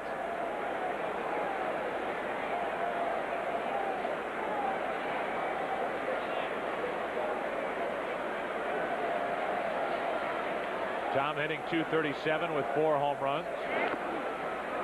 Big swing, and that caught the foot of Brent Maine, the San Francisco catcher. That hurt.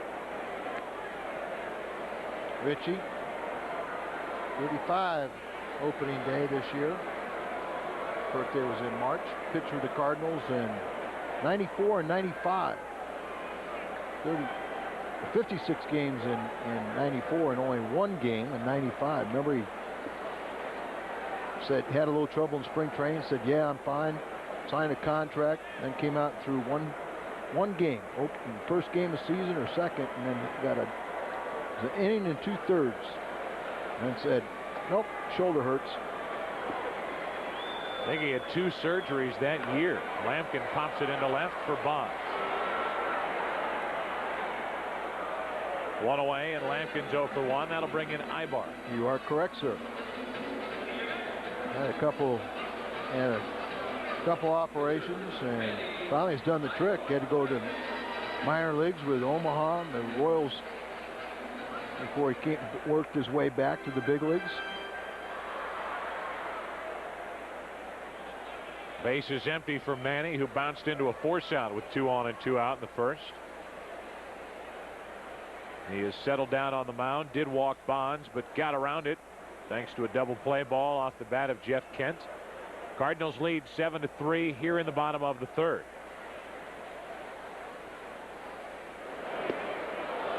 Aybar didn't like that.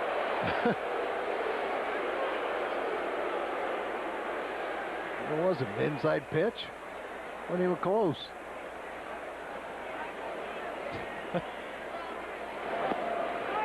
Over the outside corner, 1-1. Manny wouldn't know he was running out of there. Aybar, a very good athlete. He swings the bat well. Originally signed as a shortstop. That's off the plate. Rodriguez gets it, throws it, 2 out. So 2 out, nobody on, and Rodriguez has faced all 4 Cardinals he's faced. Batter will be Gant, and Ronnie, who started that rally last inning with a hit, is 1 for 2.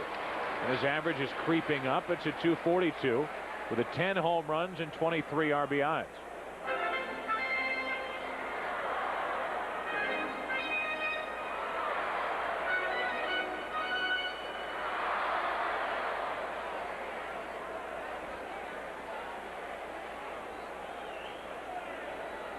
Gant looking for the 8th Cardinal hit of the night. They've out hit the Giants 7-2.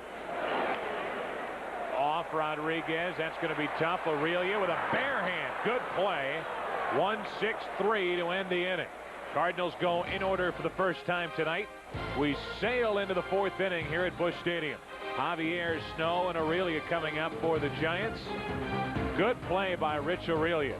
Doesn't it always happen? A guy makes a great play, and then he hits 3rd the next inning. Cardinals lead by 4. After 3, Cardinals lead by 4, and Stan Javier first up.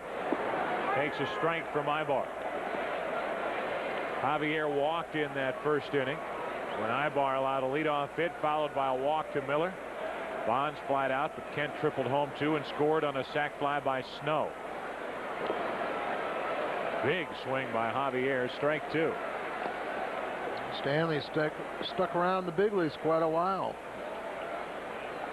Comes from a good family and hard worker. He's got to be in double digits now. He's 34 years old, and he's been playing in the big leagues. This is his 11th full year. Nice pension. And he signed a contract through next season, just prior to this year. And there was some talk that he could end up here in St. Louis, but he opted to go back to the Giants because of the playing time, and he's getting a lot of it. 0-2 pitch. Still 0-2. Guy that can catch the ball and sit on the bench and always be ready. You can make some money in this game. And as long as you don't outprice, yourself. As long as you're realistic, and I think Javier has been that while with the Giants. Came up originally with the Yankees. Here's the 0-2. Still 0-2. Yankees in '84 was his first year in the big leagues. What was he at Johnson City? What, 82, 83, something like that? 81, 82. And the Yankees in '84, just for 7 games though. His first real full year. The end of '86, he came up for 59 games, and then half of '87 he was with Oakland. And he can't figure out Aybar, and Aybar can't get one past him. And Tom Lampkin going to come out. Well, so he was there, and he saw McGuire when McGuire first came onto the scene. Yep. And you know who one of his teammates was? McGuire, Javier, had kind of an elder statesman, Dusty Baker. And Dusty made a nice comment about Mark McGuire. He sat there and said, you know what? He was a young kid right there, and you look at him today, and he hasn't changed a bit. 1-2 on Javier. And your dad said that on our pregame show. There's a little comment where Jack Buck said that, he first saw Mark McGuire in '84 when he came through on that barnstorming with the Olympic team. So there's been some changes physically to him and how good of a hitter he's become, but as far as the personalities, they're wonderful.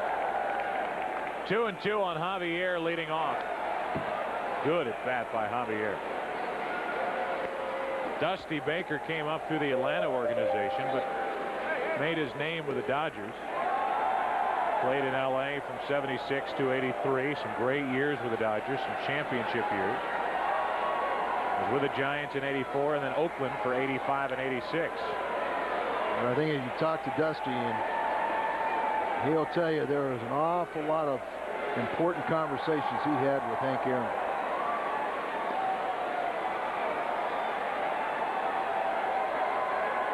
Aybar still 2-2 on Javier. He got to 2 strikes in a hurry, but he has been unable to put Stan Javier away, leading off in the 4th inning. Ooh. Oh, 3-2, and where did that miss? Well, Aybar threw that pitch exactly where he wanted it and exactly where Lampkin called for it.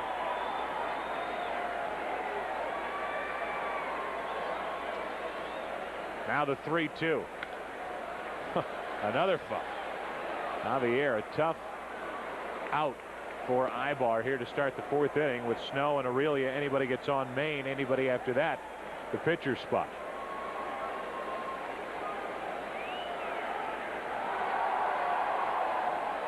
Three-two. Now he won't give him the outside corner. A leadoff walk. And Stan Javier earned that. 4th walk handed out by Aybar tonight, and it comes starting the inning. Cardinal fans, this break in the action is brought to you by Brewery Fresh Budweiser, the official beer of Major League Baseball. This Bud's for you. Here comes JT Snow with 1 on, nobody out. Cardinals leading by 4.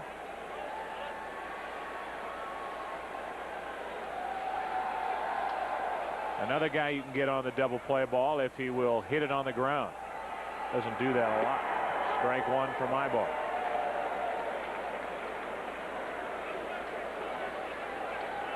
JT has hit a home run, driven in 18.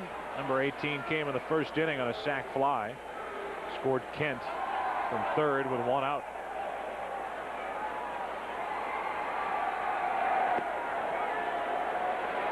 Over the outside corner, strike 2. Well, I think the pitch that Javier walked on was a better pitch than that one that was just called. And that's when you get the batters start getting frustrated, when they have to guess, is that pitch a strike or a ball?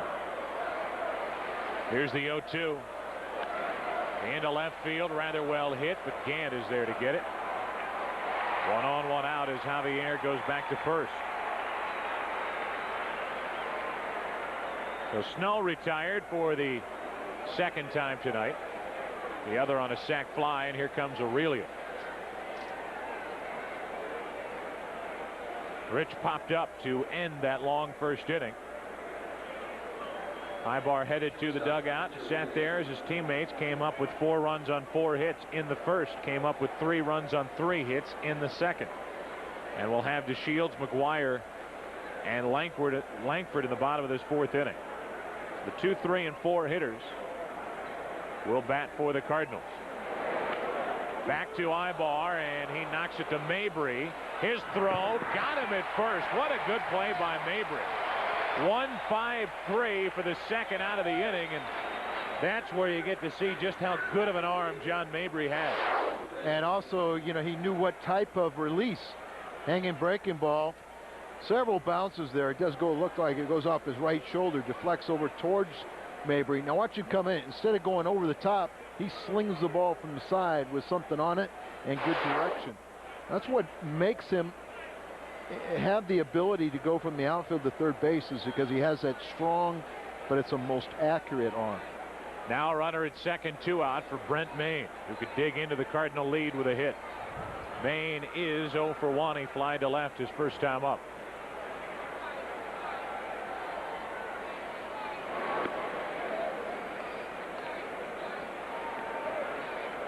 Pitcher spot is next. Right now there's nobody warming up for the Giants in their bullpen, and Lampkin's going to go out and talk about probably that very situation with Aybar. Yeah, I think that's a combination of things. Hey, look over there. There's nobody warming up. You got the pitcher on deck, and it's not a guy that's in the starting rotation. It's a reliever.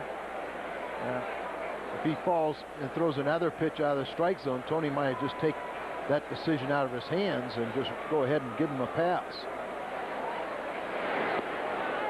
Caught the corner, 1-1.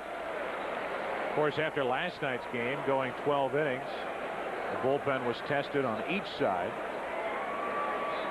Last night we saw Johnstone, we saw Nen, we saw Reed, and Tavares. A little high, 2-1. Didn't see Rodriguez last night, nor did we see Jim Poole.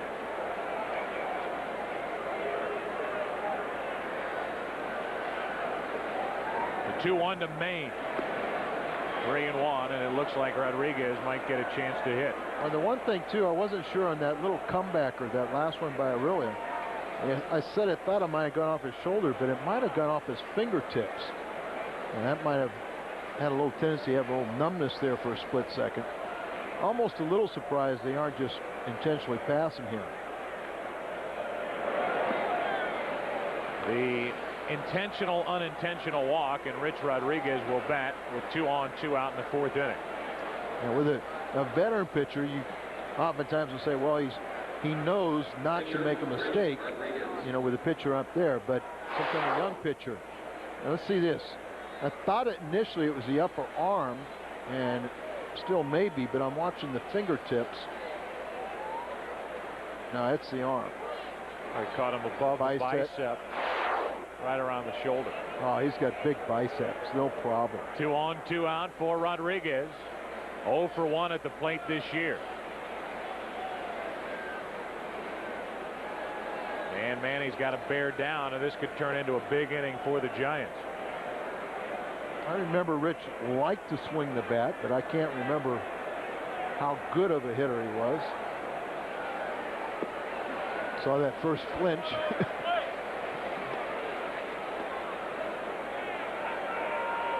On deck is the leadoff man, Hamilton. So Aybar, one thing to pitch around the number 8 man, but you better get the guy coming up, and he's 2-0.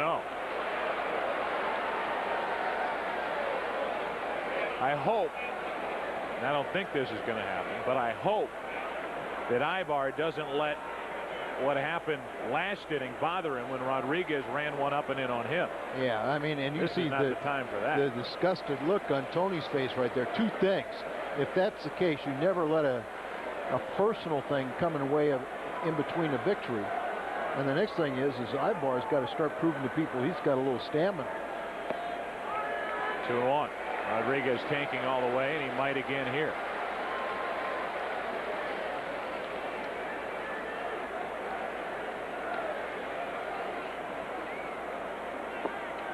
Three and 1. 75th pitch thrown by Manny. And you've got to have better command. Trying to get through 4 right here. 3 balls and a strike. Manny Aybar trying to get Rich Rodriguez. Full count, and the runners will go. You just have to lay it in there. Oh, yeah. Rodriguez might get you, but you can't walk him. You walk him, you don't deserve to stay in this game and qualify for a win. Little number to third, not going to be easy for Mabry. Bad throw, and it gets away. 1 run will score, that's it. Mabry had a chance to get him, but his low throw, McGuire couldn't dig it out, and all of a sudden it's a 3-run game with Hamilton coming up. Now they're going to score it at base hit and RBI. And there's the low throw, and what really made it difficult was it hit right at the edge of the grass and the dirt, so you didn't get that true hop or the ball stay up for a nice play from McGuire. It hit that grass and dirt and just submarined. Do or die type play. With Bottenfield warming up in the bullpen, Dave Duncan will make a visit to the mound. It's now a 3-run game. The tying run is coming to the plate, Darrell Hamilton. He's already singled and scored tonight.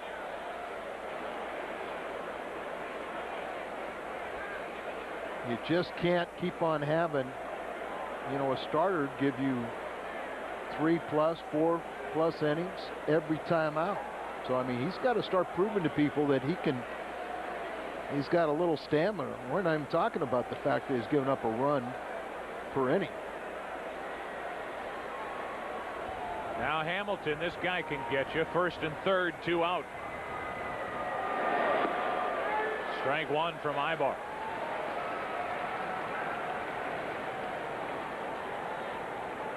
So a base hit by Rodriguez.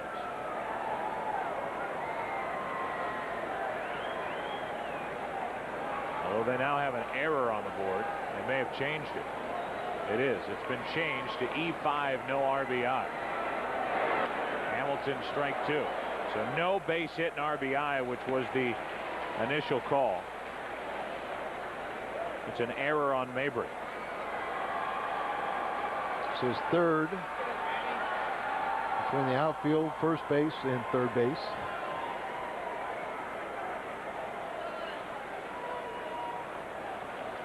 Runners at the corners, 2 out. Aybar needs to get Hamilton. He has him set up at 0-2.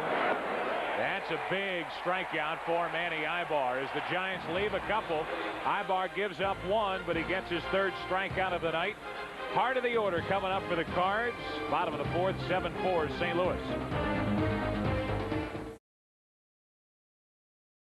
We're in the bottom of the 4th inning here. Manny Aybar gave up that little nubber for what was ruled an error. No base hit and RBI. Alley's allowed only 2 hits, but he's walked 5, and in that last inning, top of this 4th, the Giants got a run and had a threat without even a hit. Yeah, it just it doesn't matter. It's nice that you aren't giving up hits, but when you're providing base runners, you got their fielders back on their heels. The other opposition always feels like they're a part of it. And that pitch that he struck out Hamilton on, that's what happens when you throw that good, hard, biting slider if you're ahead in the count. The Shields dinks a ball low, and we're underway in the bottom of the 4th inning. Delino, then McGuire, then Langford. One of the reasons why they wanted Rodriguez to stay out there.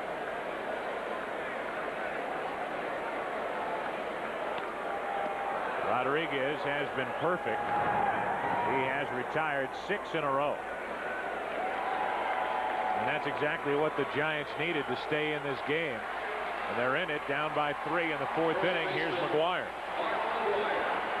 That's where, Joe, you really want the Cardinal offense to get back on track, because if you just keep on going down meekly, then these Giants will come back.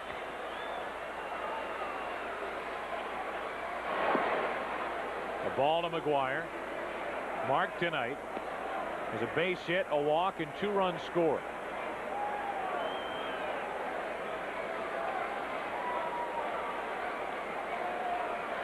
Nobody on, 1 down. McGuire shoots one into left field. Track wall gone. It's 8-4 Cardinals, and McGuire has 22 on a line drive. Hit to left.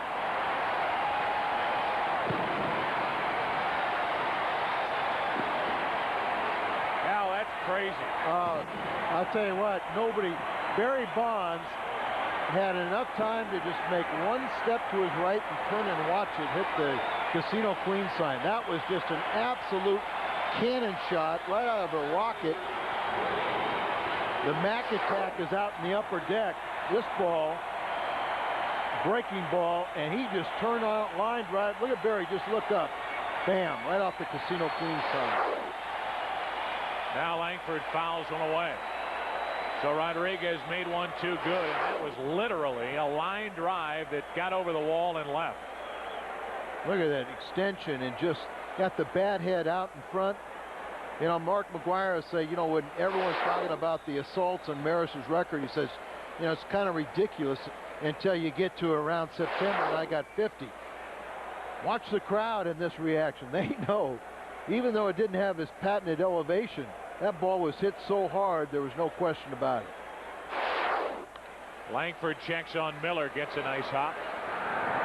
But Joe, you know, Mac's talking about the assaults on Maris's record. He said, you know, you got to average 10 a month. Well, he may get half of it in the first 2 months. 6-month season. You know, I've said before, you've got to watch the game when he comes to the plate differently as a fan, as a broadcaster, as any onlooker, I'm sure as an outfielder. When McGuire comes to the plate, because he hits baseballs unlike anybody else. Nobody, I guarantee you, nobody else lines a ball over the wall and left that gets out that quickly. Well, what is so unusual about it, he's as strong, if not the strongest guy in the game. But for a power hitter, most of them have a long looping swing. He has a short, compact swing. And he makes better adjustments than most hitters do. You know, if they have a certain pitching pattern to him and they're successfully getting him out, he will make the adjustment. He may give up another part of the plate, but he will make that adjustment to combat the way they're getting you out. This is going to be close, and no throw even made by Aurelia. Jordan has an infield hit. Brian is 3 for 3. And who was the guy that wanted to talk about the strikeouts for McGuire? McGuire's got on base 3 times tonight. Here it is. Bouncer right over the mound. That was going to be a difficult play because of Brian's speed. Even a little hobbled. You can see when he tries to stop, when that knee is a little sore and tender. But it sure doesn't affect him when he's going straight ahead. I'd like to see anybody else get down the line that quickly. I don't think there's a right-handed batter in the league that goes home to first faster than Brian Jordan. Mabry, a little squirter off the glove of Rodriguez. No play for Miller, and it's 2 on, 2 out. That'll be a base hit. Keep track of that one. An infield base hit for Mabry, but once again, slowed down by Rodriguez. Miller comes in here, tries to barehand. The only thing he could do, but as he reached for it, he kind of got it back into the webbing of his first finger and thumb, and then he kind of let go of it instead of forcing himself to throw that ball away. So Rodriguez now all of a sudden finds himself in trouble. He gave up the 1-out home run to McGuire. Back-to-back infield hits here in the 4th inning as well by Jordan and Mabry, and now Clayton could give the Cardinals their biggest lead of the night. Well, it's a case in point where relievers throw so few innings these days that you extend a guy a couple innings and they're spent. That should end the inning. Aurelia gets a bad hop and the bases are loaded. That ball came up and clipped Aurelia somewhere around the throat. Yeah, they scored it in error, I believe, and this one really did take a tough hop. It would, if it stays, it would be his first error of the year. And this was Peeler, the groundskeeper here, says we keep this ground very soft. Now occasionally you're going to get some bad hops right on the collarbone, right collarbone, and there's no way you can position yourself to catch that ball. You can have the greatest fundamentals in the world, but when that ball takes that bad a hop, you know, you do a good job just staying in front of it and having it drop at your feet. Well, the Cardinals have loaded the bases here after the McGuire home run, and the ball, now they've changed it to a base hit, which it should be. The ball hasn't left the infield. And here's Lampkin. Tom is 0 for 1. Got to make him pay here, Joe.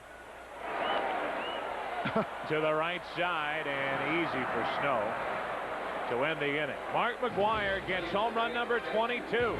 He's been on base 3 times tonight. A laser shot over the wall and left. And on that swing, the Cardinals get their 4-run lead back. Al Raboski, that home run by Mark McGuire took exactly 3 seconds from the time it left his bat to get over the wall and left. Here it is. 3 seconds for 366 feet. That's over 100 feet a second. Well, you could get a little better than that, could you? Like 122. Very nice. Miller takes the first pitch and pops it to left. And a big out to start the top of the 5th inning for Aybar, with Bonds coming up. Barry tonight is 0 for 1 with a walk. He's also fly to right.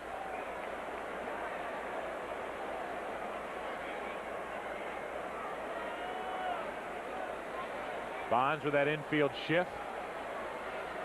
Mabry, the lone soldier on the left side, and ball 1 from Aybar, who doesn't look all that confident except for that first inning attack on Bonds, pitching to Barry Bonds.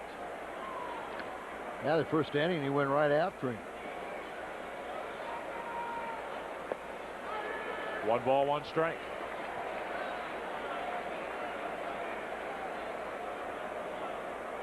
One out, nobody on. Ball 2, 2-1. Boy, it's tough to anything on the outer half to a left-handed batter. It's just a guessing game. Now it's a strike, 2-2. Now, I was looking at the monitor, that one there. I thought that was outside. Why didn't the pitch before it look better? From up here it did. Yeah. Umpire sits over the inside shoulder. The pitch away, he has to guess it. 2-2. A little much there for Barry Bonds. He has to pull the trigger a little quicker. That was 93 miles an hour. And every time I've checked the radar gun, that's the second hardest pitch Aybar's thrown. He threw a 94-mile-an-hour pitch to Javier. 2-2. 3-2. 87 pitches for Aybar, trying to get through 5. Yeah, I mean, here you are. It's throws 100 pitches just to go through 5 innings. That's the 6th walk handed out by Aybar. Very difficult to win when you're giving that many free passes. He may not be able to win just because Tony may not be able to keep him out there long enough to get through the 5th inning. Kent Bottenfield will get ready out in the bullpen. In a game like this, Joe, everyone's saying, and that phone rings down there, they all want to say, hey, I'll take this win. I'll take that call. I got it. I got the phone. Kent now 1 on 1 out and a base hit. So here we go, 2 on 1 out. A walk opened it up, and here come the Giants with 2 on 1 out. Well, Fox Sports Midwest is proud to sponsor the 19th annual Special Olympics Golf Classic. Al Raboski will be the host for this celebrity event, and other former Cardinal players are expected to play as well. The Scramble tournament is Monday, June 29th at Fox Run, a beautiful golf course. That's right. Call the Special Olympics. There's the number, 961-7755 for more information. You going to play? You going to come out and play with us? What day of the week is it? It's a Monday. Absolutely. Yeah, Monday. Yeah, and it's perfect. You know, and out of Fox Run, one of these great courses that you can't wear spikes, so we're going to give everybody free shoes. Here's a ball to Javier with 2 on 1 out. There's no better cause, or there are few causes in the same category as the Special Olympics in my book. Oh, and I mean, to see those kids, just the joy they have competing, and winning and losing isn't important. It's just going out there and competing and being like everybody else. Here's the pitch on 1-0. It's a strike from Aybar. Looked like Javier was taking all the way. 1 ball, 1 strike. And Aybar is on the verge of A, either getting out of this inning and being eligible for a win, or B, leaving before he can finish 5 and blowing a chance to win a ball game. He's 2-3. To the right side for DeShields. Only play to first, but that's the 2nd out. The runners move up to 2nd and 3rd for J.T. Snow. Javier bounces out 4-3. Wasn't hit hard enough to even think about going and getting the man at 2nd. And Manny, if you retire, J.T. Snow would more than likely be the last man you'd face, but then it was something you could build off of. Yeah, I think either way here. It's his last man. Because Aybar is due to lead off in the bottom of this 5th inning. Cardinals have Bottenfield ready. Aurelia on deck. 2nd and 3rd. A hit could mean 2 runs. Cardinals lead is 4. So this is a big at bat for J.T. Snow. Tonight, J.T. 0 for 1 with a sac fly, and he's flying to left.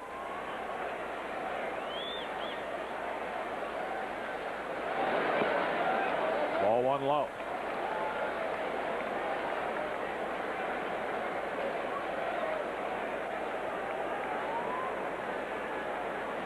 Runners at 2nd and 3rd. A walk to Bonds, followed by a hit by Kent. 2 out. 1 ball, no strikes on Snow.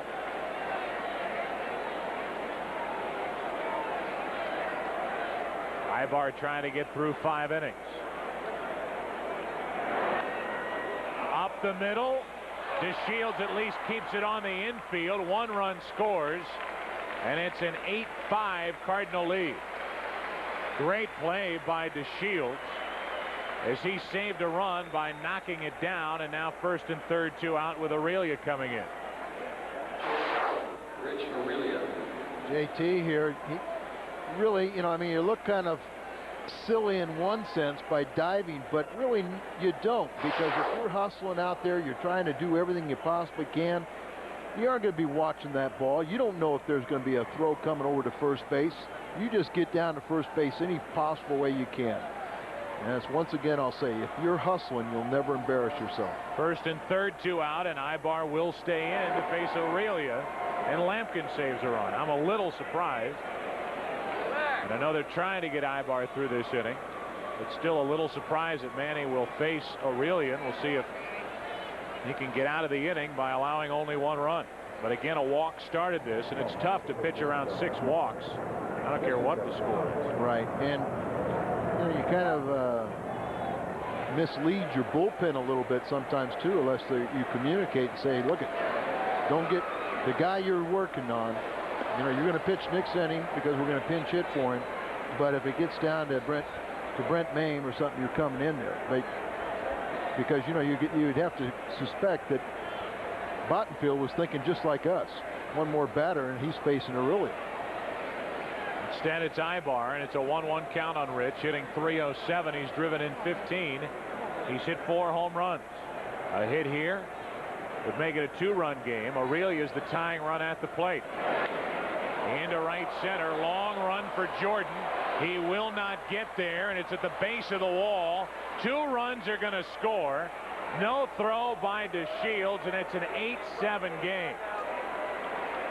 Well, in trying to nurse Manny Aybar through 5 innings, that big 4-run lead is now 1. And that's got to be all.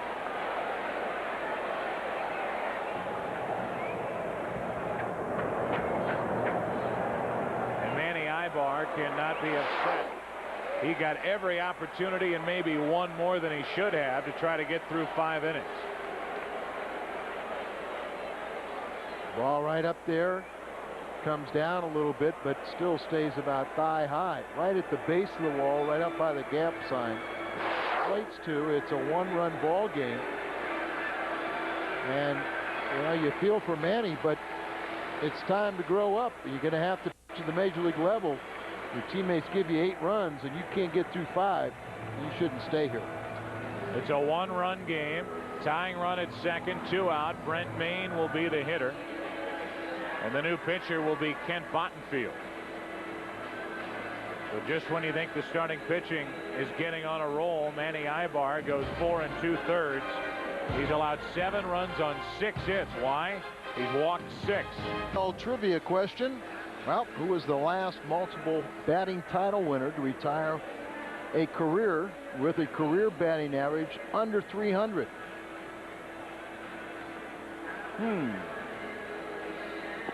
No help today. Dave Parker, 290 average, won the title in 77 and 78.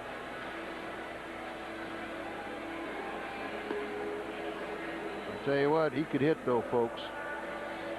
And we want the Cardinals to continue to hit, but we need Bottenfield to get us through this 5th inning, Joe. He's in line with a victory if he can get this final out here in the 5th inning before the Giants score that Aurelia back out at second base.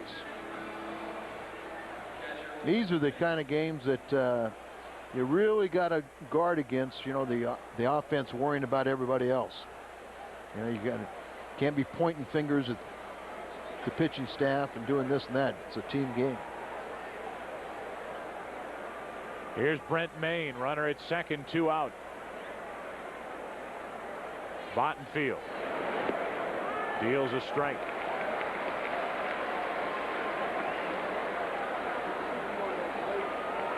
8-7, the Cardinals lead, and the home run by McGuire in the bottom of the 4th inning is now the difference. Don't forget the Cardinals loaded the bases with 2 out, and Lampkin was fooled on a pitch and tapped weakly to first. Mayne could tie it with a hit.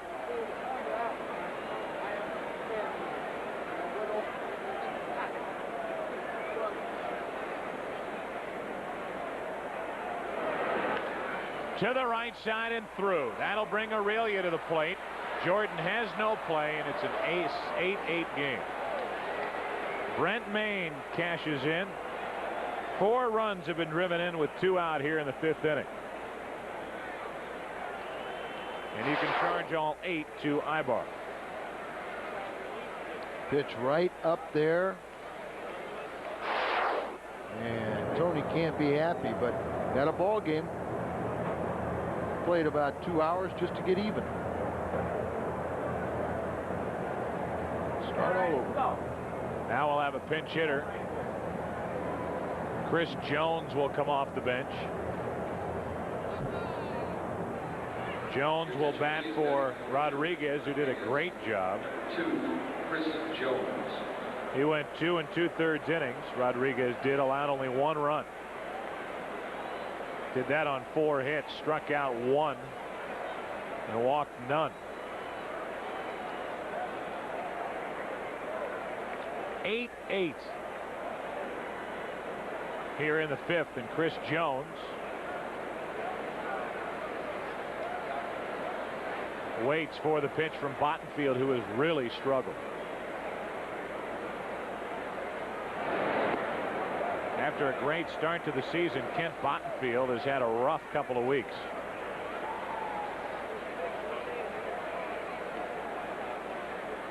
Bottenfield, by the way, has now allowed all 4 inherited runners he has picked up to score this season.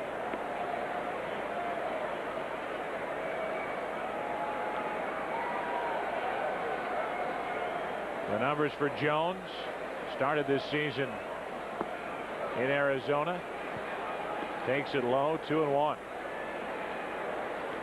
I actually got the first pinch hit in Diamondbacks history. The 2-1 pitch. Pretty good swing there. 2-2. And it's combined 3 for 15 with a double and 3 walks, 2 RBIs as a pinch hitter this season in the 2 ball clubs. Had a good year for Padres last year. Here's the pitch. Strike 3 over the outside corner, but major damage done. 4 runs score in the top of the 5th inning. Halfway through it, it'll be a pinch hitter, Gant, to Shields coming up. Anybody gets on McGuire. Now we're tied at 8.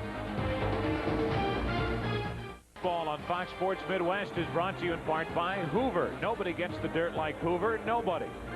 By Dobbs Tire and Auto Centers. If you depend on your car, depend on Dobbs. And by Steak and Shake. Extra innings. We're open 24 hours. Steak and Shake, famous for steak burgers.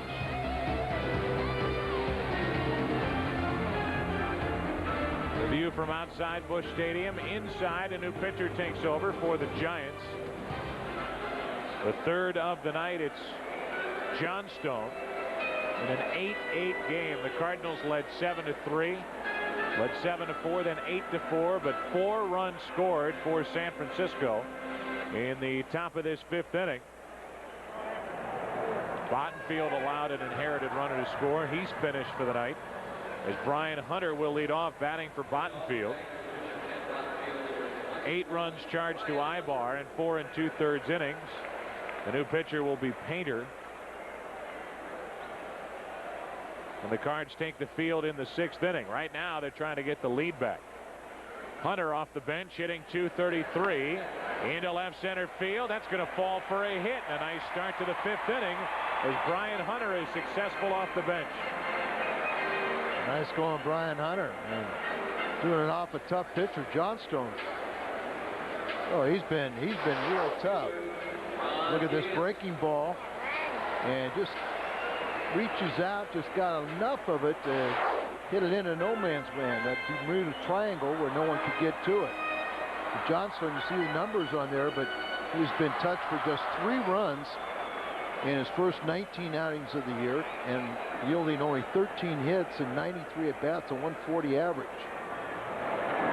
Now Gant pulling out, couldn't catch up to that breaking ball low and away. Strike 1. They're in the top of the 7th inning in Houston. San Diego leading 3-2. Cubs trailing at Atlanta in the 9th inning. Down by a couple. Pittsburgh beats Florida 10-4. 1 on, nobody out. Gant, strike 2. LA and Arizona just underway. Philadelphia lost at Montreal. New York shut out Milwaukee and Jeff Juden 3-0. And Cincinnati at home defeated Colorado 4-1. Sounds like we need to win. Maybe another chance to gain ground on more than one team in the division. This time Gant laid off 1-2. Ron tonight has a hit. He's 1 for 3. Singled back in the second and scored. And a 3-run home run by Langford. The Cardinal offense has to get it going again. Hunter at first with nobody out.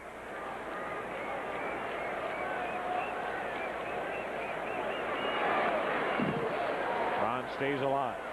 Johnstone really throws across his body, and actually he has more success statistically of retiring left-handed batters than he does right-handers.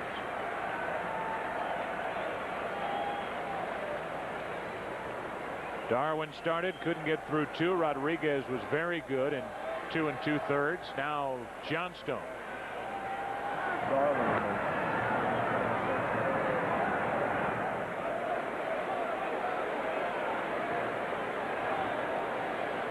Hunter the go-ahead run at first. We're only in the 5th inning. Nobody out. Gant creeping up on the plate. A 1-2. Checked his swing. 2-2.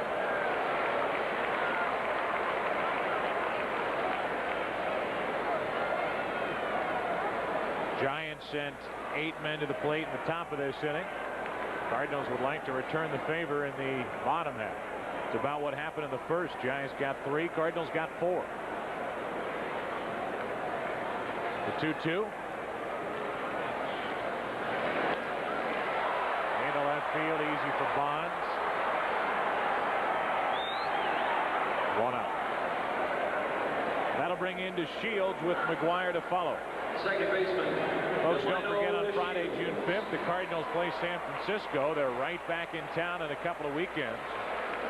And it's Budweiser Freezer Mug Night. The first 25,000 fans, 21 and over with a paid admission, receive a custom designed freezer mug courtesy of Budweiser, the official beer of Major League Baseball.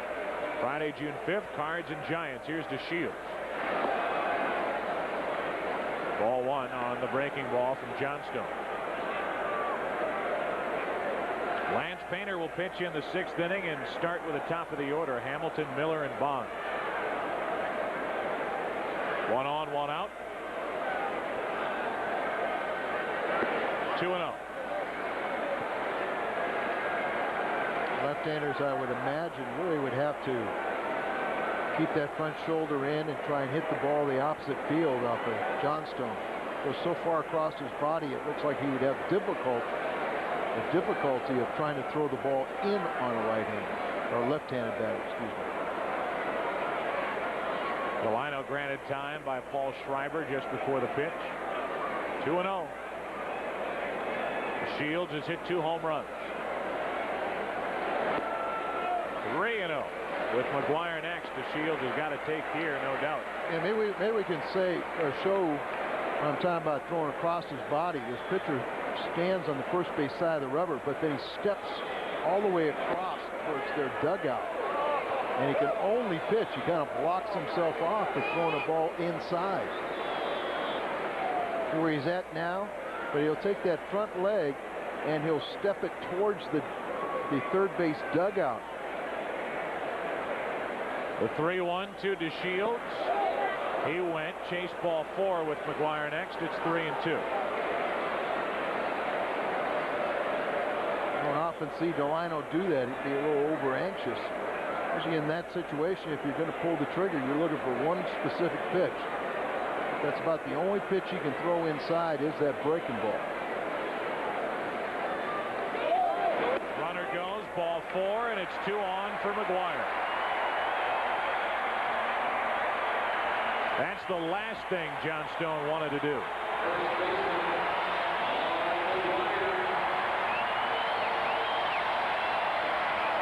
And as McGuire digs in, Aurelia, the shortstop, Brent Main, the catcher, go out to talk to the young right-hander.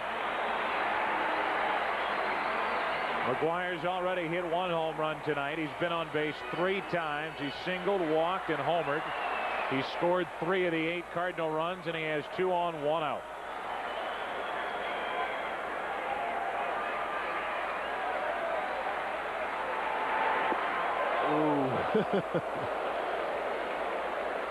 Strike one.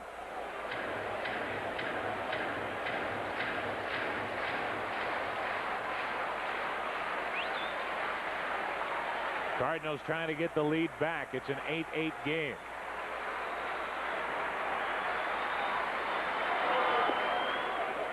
One ball, one strike.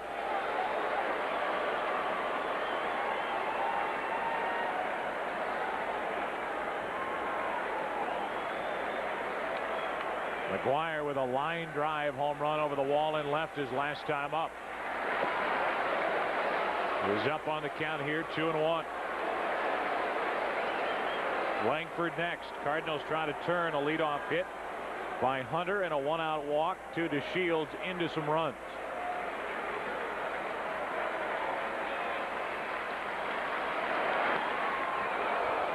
Two and two. Didn't really want to swing at that ball.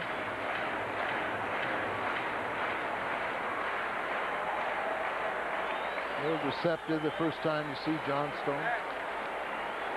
If he hangs that breaking ball, or if he gets the ball over in the middle of the heart of the plate, look out. On 2-2, that ball is into left center field. His second of the night. It's 11-8 Cardinals. Look out. I think that one went off the scoreboard out there beyond the Chevrolet sign. 23 home runs now. And Joe, that was a 3-1. We're going to have to get a calculator to figure out these RBIs, but 58 RBIs now.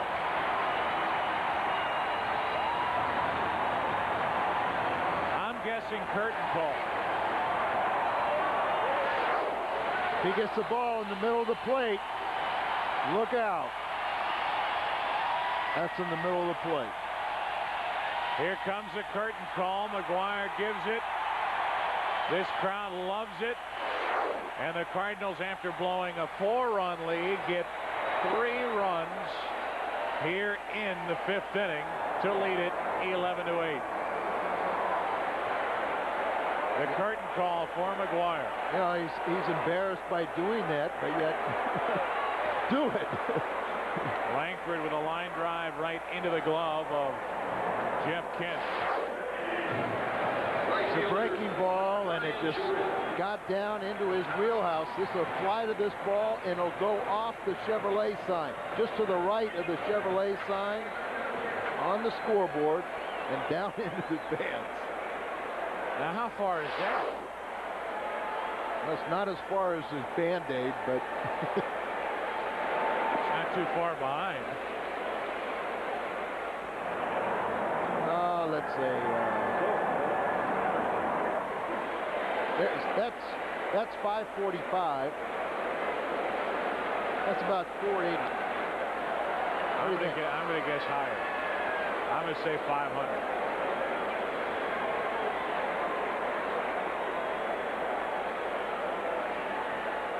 We have not received word, and one of the reasons why a lot of the times it's disputed is because a lot of times people don't see where that ball hits. This is a perfect example. You saw where that ball hit. My initial reaction was that it just landed out in the bleachers, but that ball hit up off the scoreboard. Yeah. And that was our reaction the other night on radio when he hit the billboard in center field. That ball is fair, and it's interfered with, so a ground rule double for Brian Jordan. He's heading for third, but it's a double. So Brian will have to go back. His knee is obviously fine, and Al Jordan is 4 for 4.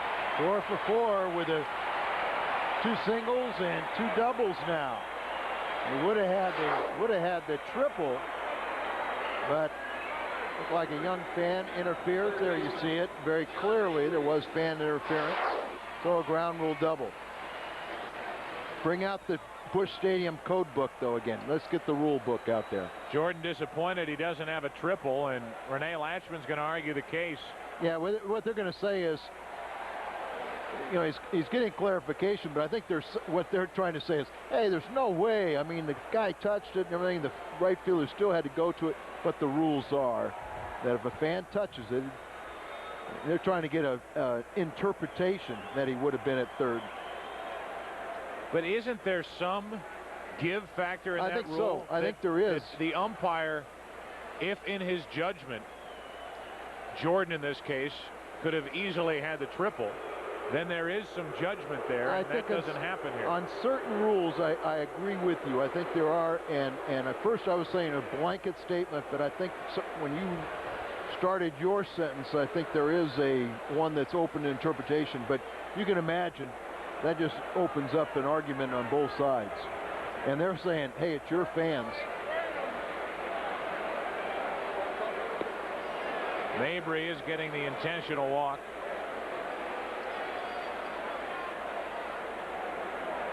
This will be the second walk of the inning, and the Cardinals are getting to Johnstone, one of the few teams that's been able to. And the Cardinals lead 11-8. Mark McGwire hit his second home run of the night.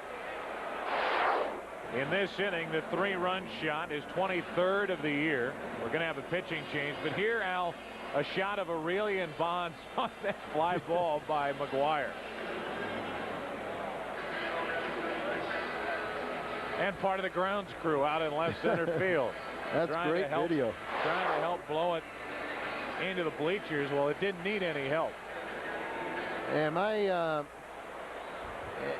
correct in saying we're taking out the right-hander? We intentionally passed Mabry, the left-handed batter, and now we're bringing in a left-handed pitcher? Yeah. Okay. With Clayton coming up, this is hard to understand. But it'll be the left-hander Poole. Cardinals lead by 8.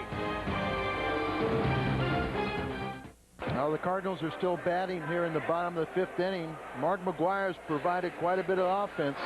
It's his second home run. Here he is, 2 men on. Waggle of the bat. Going to get a breaking ball out over the plate, and he hits this blast that goes off the scoreboard right around just to the right of the Chevrolet sign. There you see it. And that was measured at 477 feet. Don't be messing with me. I said 480. I don't believe it. I am crying foul. Not foul on the ball, but foul on the measurement. No, it's Poole. This is Poole to face Clayton. This is a strange. No, I got your answer for you here, Joe. And you can see here's a left-hander, but sometimes left-handers have trouble getting left-handed batters out. That was one of the reasons why we traded Senor Nasty, Rigo Beltran. But Jim Poole this year, right-handers are hitting 229 against him. Left-handed batters, 348. 2 on, 2 out. And a strike to Royce. Remember, Poole was with Dusty last year, so he really would rather have this left-hander face right-handed batters than he would have him face the left-handers. Clayton looking for that big 2-out RBI hit. 1 ball, 1 strike. I don't believe that was 477. I refuse. I don't know that they know exactly where that ball hit. Oh, I bet that's true too. Doesn't matter. It's an 11-8 game, and the Cardinals answer after the Giants got 4 in the top of this 5th inning. The Cardinals have come back with 3, lead 11-8. 2 on, 2 out. And the 1-1 to Clayton. There's that pitch down and in, and one of the reasons why I'm sure he's tough against right-handed hitters. But by the same token, if he makes that same pitch to a left-hander in the same location, they aren't going to hit that one either, too. Been around for a while. Having 2 left-handers in that bullpen, that's a luxury. Here's the 1-2 to Clayton with 2 on, 2 out. Instead, Poole looks back at Jordan. But, Joe, he's a prime example of why I say sometimes, as a relief pitcher, you better be able to get the opposite man out. Because there's the numbers right there. But so often, unless it is a premier batter, the manager is going to make that pitching change, or he's going to make a hitting change anyway. So you come in to face a left-hander, and they all of a sudden switch off, and you have to face a right-hander. So you better be able, if you're a left-hander, you better get out right-handers, and your right-handers, you better get out left-handers. Clayton waits, 2 on, 2 out, 2 balls, 2 strikes. Looking for the 2-out RBI hit. Cardinals lead 11-8. 5th inning.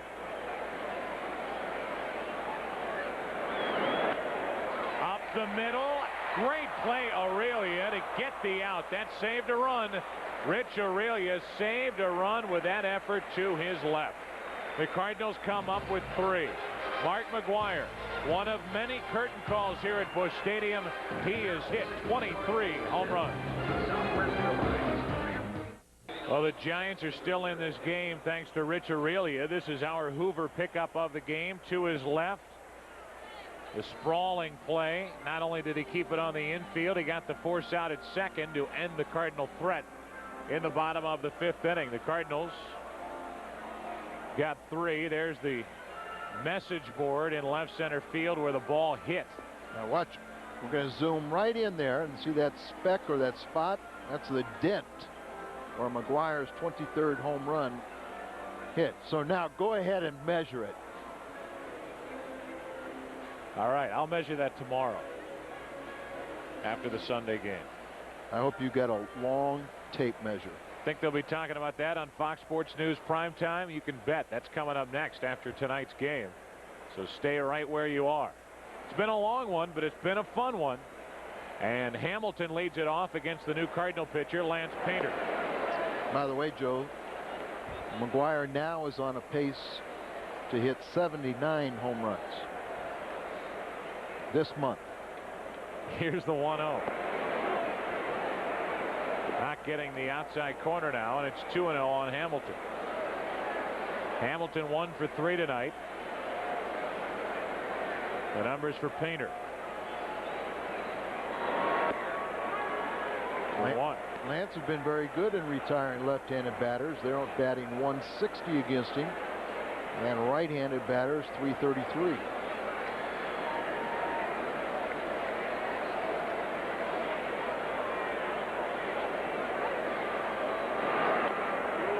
Little jam shot, squirted foul, 2-2. By the way, on that home run by McGwire, he now has 46 multiple home run games in his career, which ties Mantle and Killebrew for 8th on the all-time list.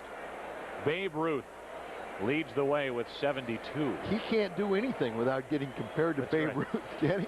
Here's the 2-2. Into center field. Langford is there. Leadoff man gone. And something else. Of course, McGwire, what, 410 home runs now, I think, in his career. Of course, Mantle and Killebrew both are members of the 500 home run club. And isn't it going to be neat to see McGwire join that club wearing a Cardinal uniform? Look at that. The other McGwire. 2.5-foot radius. There are 2 McGwire shirts out there. 1 out, nobody on, and Miller takes a ball. Bill will turn around and bat right-handed for the first time tonight.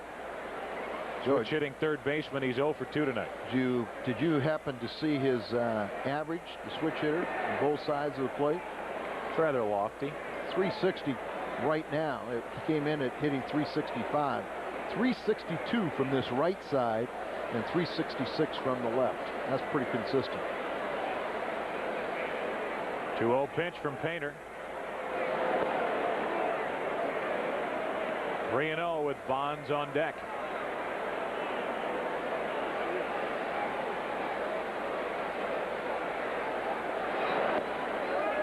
Three and 1. Right, the Cubs came up with 1 run in the 8th, 3 in the 9th to tie Atlanta 6-6. There's a big out in front of Bonds into left center field for Gant. 2 up, 2 down against Painter. Well, you knew at some point the Braves would miss Mark Wohlers. They've had a more than capable fill-in in Kerry Lightenberg. But tonight the bullpen not good enough for Atlanta. The Cubs are 6-6 in the 10th inning at Turner Field.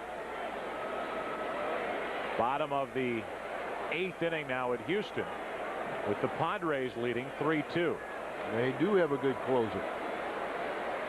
2 out, nobody on, and Bonds takes a strike. Barry's 0 for 1 with a couple of walks. Both walks were against Aybar, who walked 6 in just 4 2/3 innings. 1 ball, 1 strike.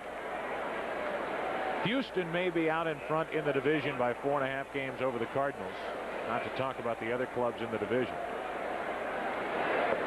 But I'll guarantee you the Cardinals are more fun to watch. 2 balls and a strike on Bonds. It's never boring, offensively or defensively. He supplies the offense, and so much that goes on here. 2 balls, 2 strikes. The team, and right now this city is revolving around McGuire. Base is empty for Bonds. The 2-2 pitch. See you, Barry. A 1-2-3 inning for Lance Painter. Nice work by the Cardinal left-hander. Bottom of the 6th inning. Bottom of the order coming up. 11-8 St. Louis. Fox Sports Midwest is your regional outlet of the Fox Sports Net. Bottom of the 6th inning. 11-8 Cardinals lead. Don't forget Fox Sports News prime time after tonight's game. Maybe a touch late for Fox Sports Midwest. Lampkin takes a ball. It is an incredible operation they have going on at the studio in Century City, where they get all of these different regional cable outlets together, mixing in the news and getting everybody on the same page, and get this little room where these 2 people go through it. It's incredible. Lampkin offered at that pitch. He didn't think so, and the count 1-1.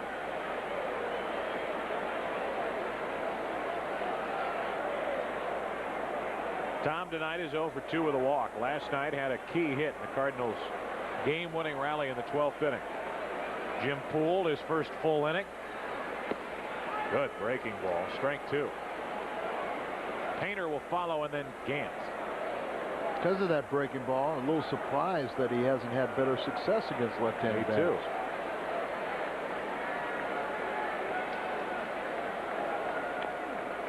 Lampkin gets a piece. Poole is another member of that Cleveland Indians bullpen, part of their American League Championship team back in '95. He and Tavares, a couple of big parts of that bullpen, setting up Jose Mesa. Ball and 2 strikes. Still 1-2. John Hart, the general manager in Cleveland, has done a great job year after year of fortifying that Indians bullpen. They seem to be able to find left-handers when nobody else can.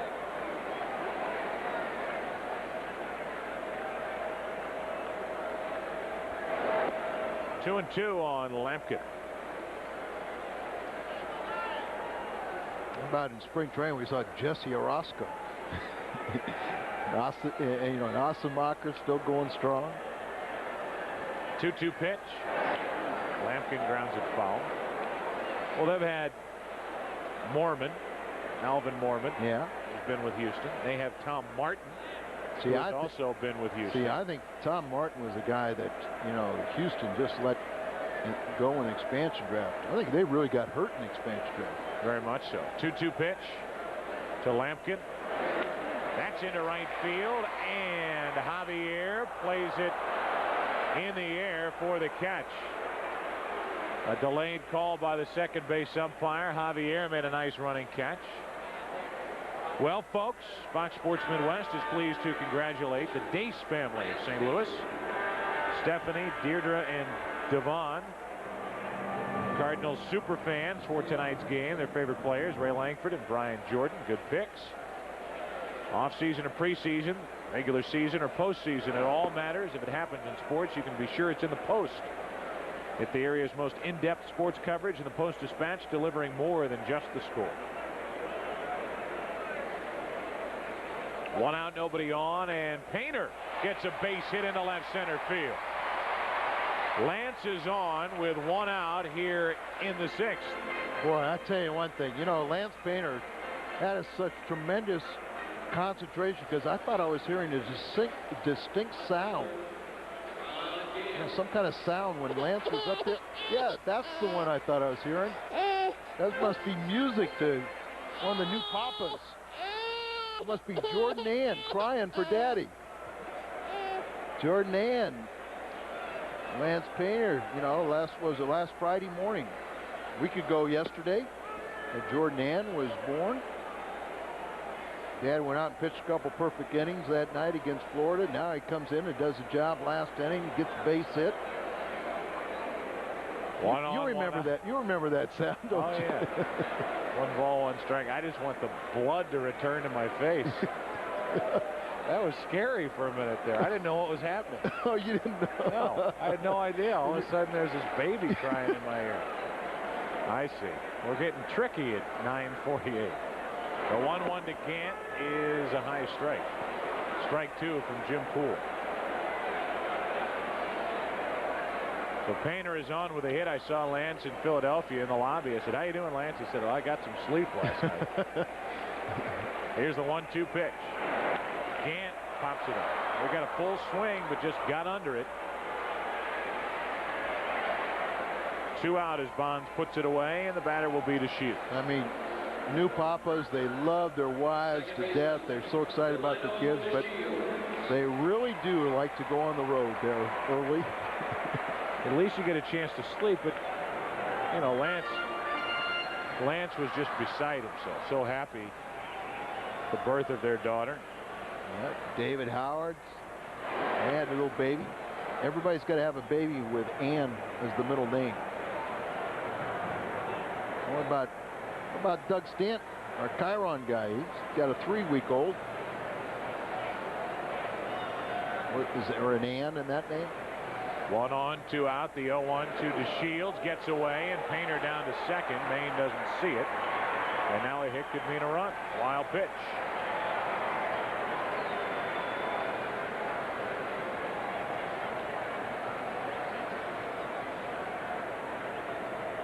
You ever stop to think about how many wild pitches come off of left-handers' curveballs, breaking balls? Well, how many left-handers throw good curveballs anymore? I mean, there are very few. Oh, yeah. A guy like Poole stands out. Cardinals had a good one a couple of years ago in Honeycutt, but they're tough to find. That good over-the-top breaking ball. And if you find one, you hold on to them. DeShields looking for the 2-out hit. He's hit well against left-handed pitching. That's a strike. 1 and 2 now from Poole, whose incentive to get out of this inning with DeShields at the plate is in the on-deck circle.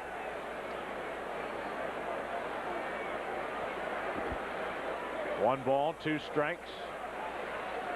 2 out, a runner at second, and McGuire next. Here's the dilemma. If first base was open, say Delano gets a double. First base is open. Does Dusty walk DeShields to bring up Langford? Because remember, McGuire. McGuire, because remember earlier they had the right-hander pitch to the left-hander, Langford. Or they intentionally walked the left-hander to bring in Poole to face a right-hander. Runner at second, 2 out. The 1-2 to DeShields, 2 and 2. Houston came up with 2 runs in the bottom of the 8th, and they lead 4-3 at home over San Diego. Cardinals lead 11-8 here in the 6th inning. Runner at second, 2 out. 3 and 2 now on Delano. Well, if DeShields can reach and it becomes first and second, there's no decision. You have to pitch to McGuire. Delano trying to make that happen. He did last time up with a walk. 3-2 pitch. That's down the left field line, slicing into the corner, and foul.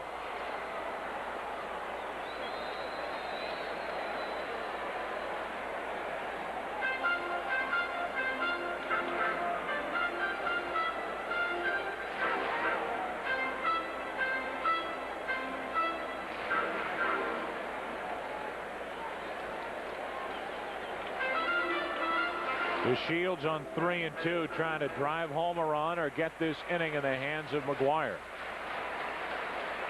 Painter at second, 2 out, 3-2 pitch. Well hit to center, but Hamilton there.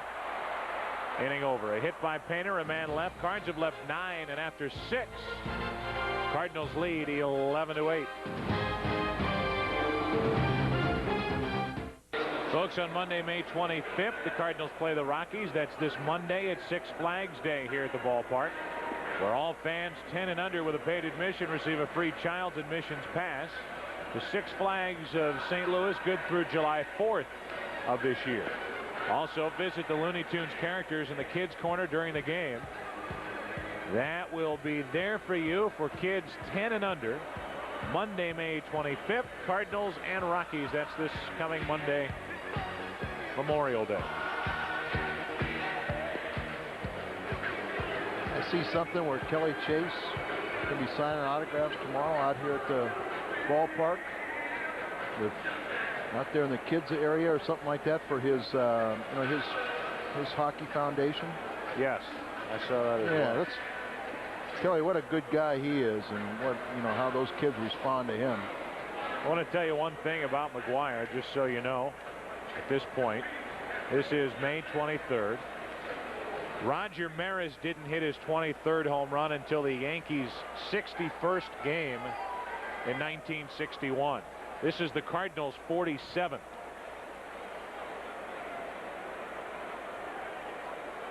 So that's what kind of a pace McGuire's on. In fact, the pace to hit 79, which a lot of baseball people don't like. When you say a guy's on pace to hit blank, it doesn't really matter. But that's the story, in case you were wondering. Here's a pitch inside to Kent as we are underway in the 7th inning. Painter back to work. He had a perfect 6th inning.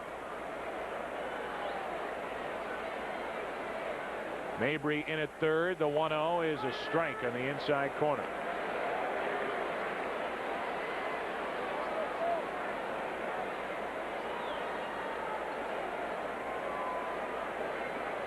One ball, one strike on Kent. That's strike 2.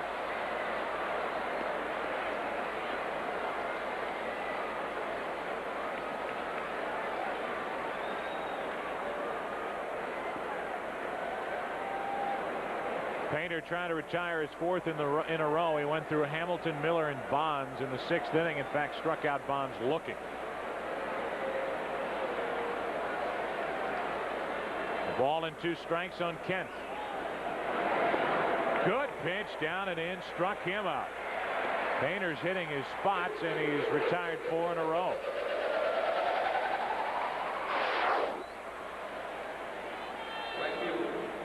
The movement on that ball, just going right after his kneecaps and almost a self-defense swing. But velocity is nice, but movement and location are more important.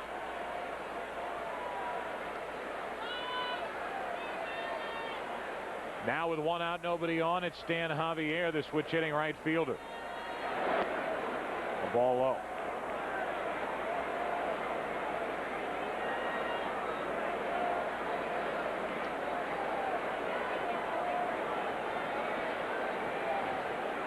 Mabry in at third, 1 out, the 1-0 pitch. 2-0. Kelly Chase and Tony Twist will sign autographs at Busch Stadium in the family pavilion area starting at 11:10 a.m. before tomorrow's Cardinal Giants game. Raise money for Gateway Special Hockey and the Head First Foundation. Yeah, Kelly, Twister, he's been talking about doing a motorcycle, what would you call it? A rally? Rally, yeah. Some former or some hockey players, and I think they're going to do it on the West Coast this off season. Raise money for the Head First Foundation. A 1-out walk handed to Javier, and JT Snow walks in. First man to reach against Painter. No action in the Cardinal bullpen right now. That may change momentarily. Here's Snow with Aurelia next. JT struggled this season, and for some off the field reasons and everything else. Mom doing much better, but we want to wish her, and I'm sure she's watching, We're big JT fans, but we got to have him struggle a little bit tonight, tomorrow, Mom. Pitch down and in to JT for ball one. Snow batting right-handed, overall hitting 186, a home run, 18 RBI. 2-0 as Painters hit a wild streak. They walk Javier on 4 pitches after making a nasty pitch to Kent, and now he's 2-0 on Snow.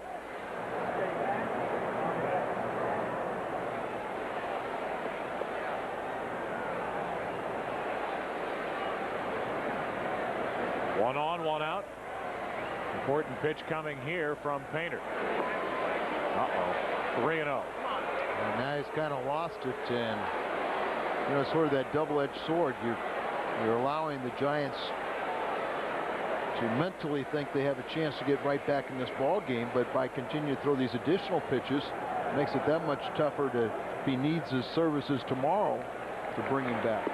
There's a strike, 3-1. Houston won tonight. They got 2 in the bottom of the 8th inning to beat San Diego 4-3. The Cardinals will have to win here tonight to stay 4.5 out. They lead 11-8. They've out-hit the Giants 15-7. 1 on, 1 out, 3 balls and a strike. Strike 2. Come back, JT. 3-2.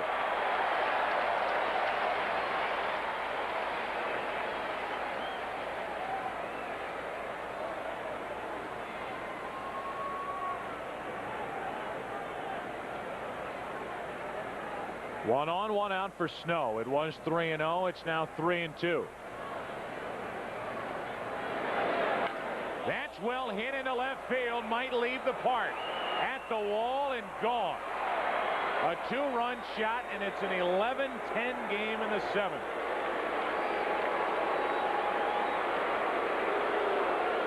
Joe, only the 2nd home run for a guy that had 28 a year ago and hit one from the right side. That's got to be great news for the Giants. But also 4 RBIs on the night for JT Snow. See, strike 2. His 3-1 pitch. He started to go to first base thinking it was ball 4, and they're hanging breaking ball. Very rarely do you see someone swing at that, but because they called a high pitch, he said, okay, I can't take a chance, I'll swing at it. And that's what happens when you have a lot of hanging breaking balls. They go a long way. That did go a long way to make it a 1-run game.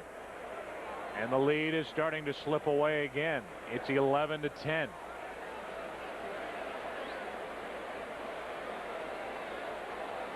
Our next telecast for you on Fox Sports Midwest is the subject of our Auto Tire What's on Tap. And we will bring you the Wednesday night game against the Rockies. And we hit the air at 6:30 with our pregame show. So it's a 1-run game in the 7th inning, and here's Aurelia. 1 out, nobody on. And a breaking ball for a strike.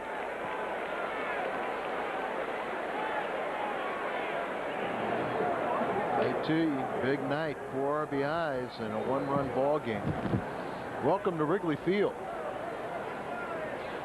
1 out, nobody on. The 0-1 from Painter.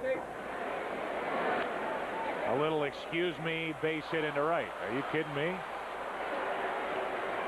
Aurelia just bloops it into right field. He didn't even swing at it, and he gets a base hit to right. McGuire smiles as any player looking at this has to consider this a gift for Aurelia. Oh, I really don't want to swing. Look, he tried to hold his swing up. So the tying run is on with only 1 out, and Brent Maine walks in. He tied this game back in that long 5th inning with a 2-out base hit off Bottenfield.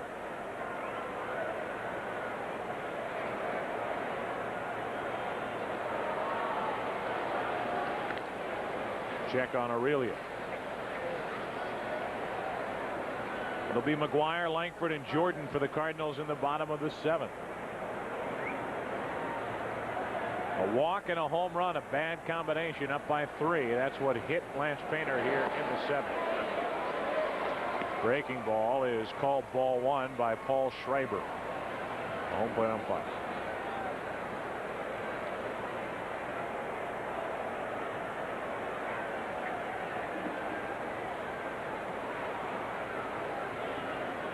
Pitch to Maine. Keep it there, and Painter will get out of the inning. 1 ball, 1 strike, and a good low delivery. Drop down a little bit to change the arm angle.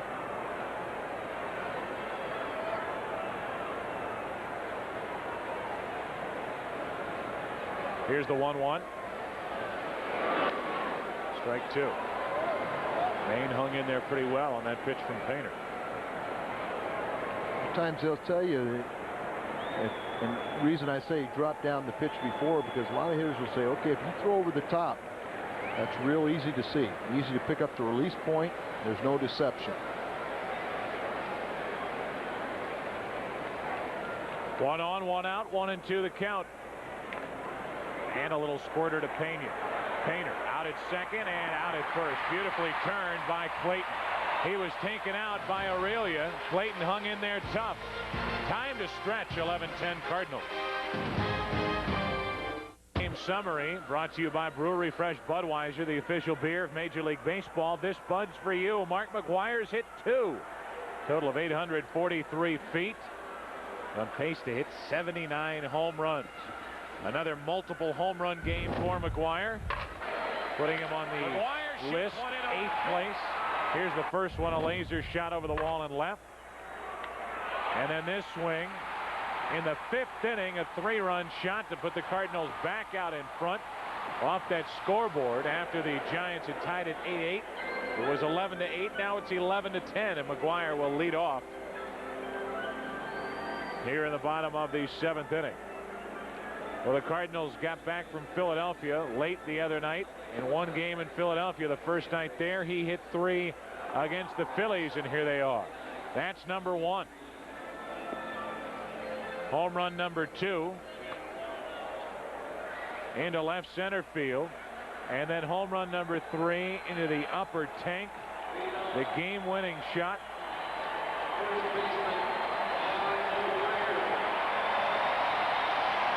And McGwire walks in to lead it off in the bottom of the 7th inning. So he's already hit 3 home runs in a game twice this season. And you have a feeling that these fans aren't going to be satisfied unless he hits another one. Well, they'll have to do it against the side-arming right-hander, Steve Reed. Got a switch in their Giant battery as Brian Johnson now is catching Steve Reed.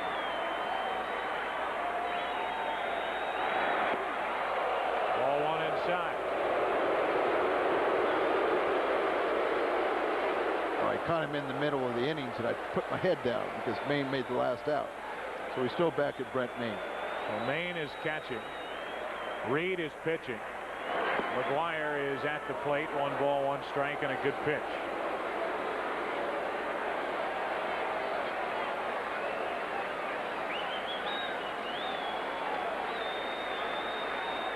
One ball, 1 strike.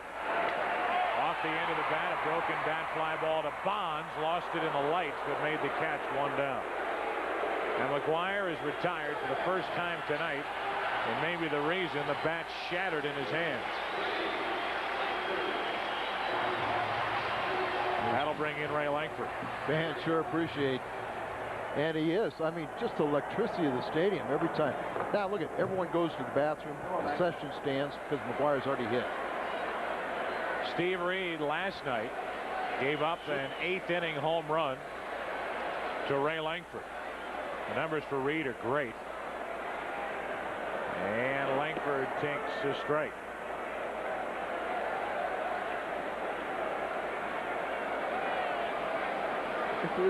Everyone's going to the bathroom. Good night. See you later. No, they're coming back. There's a lot more baseball. Oh, yeah. Over the outside corner again. It's 0-2 from Reed on Langford. The Giants in their 8th inning. Start with the number 9 spot, then Hamilton and Miller against Curtis King. The 0-2. Too far outside. And no double switch, so Reed is out there for 1 inning. Cardinals lead 11-10. Houston won tonight with 2 runs in their bottom of the 8th inning. 2-2 on Langford.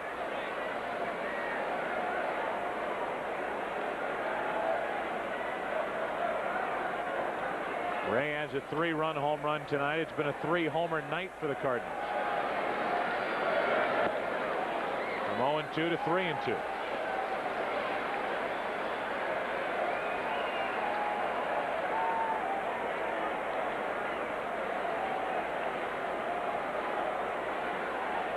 One out, nobody on. McGuire flying to left. Langford takes ball 4. 1 on, 1 out with Jordan coming up.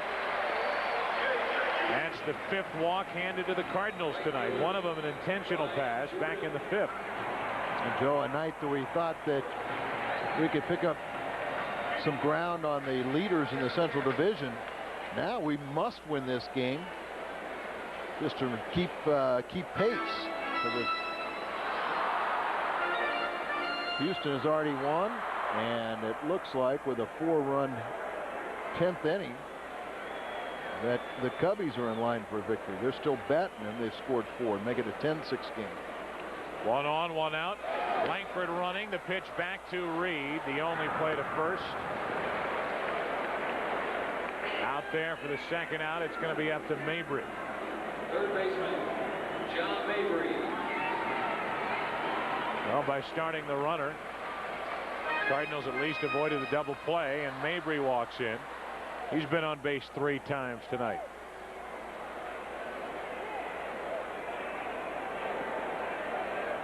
Steve Reed's done a great job. He's a big part of the success.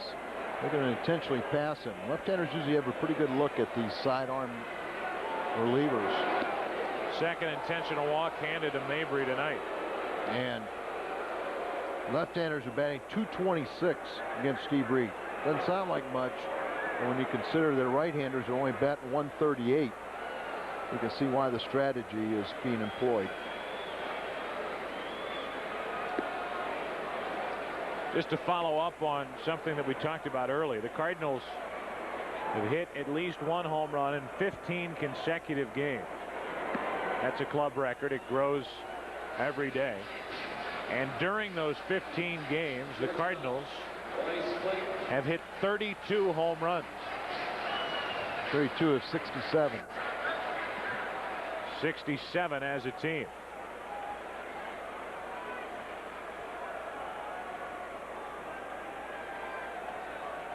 So 2 on, 2 out, and here's Clayton.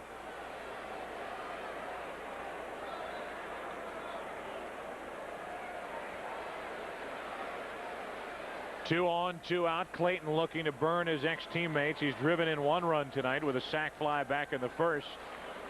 Drove in the 4th run of the 1st inning. 2 on, 2 out. And a fastball a little high, ball 1.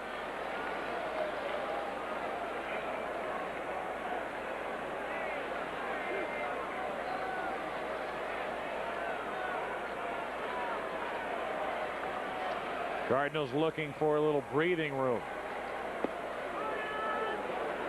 1 ball, 1 strike. Clayton, with that sac fly in the 1st inning, has driven in 15 runs on the year. He's hit just 1 home run.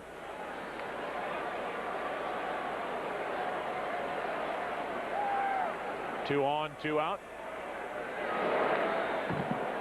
That was out over the plate. Strike 2.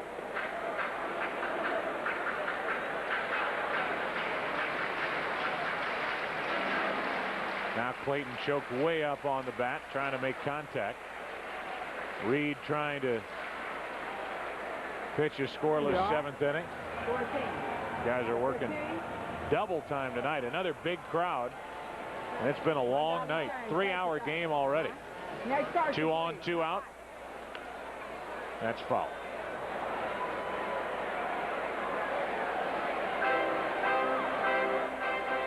Eddie Montague. A part-time magician. Part-time. Did you see how he made that ball just appear out of nowhere? It's incredible.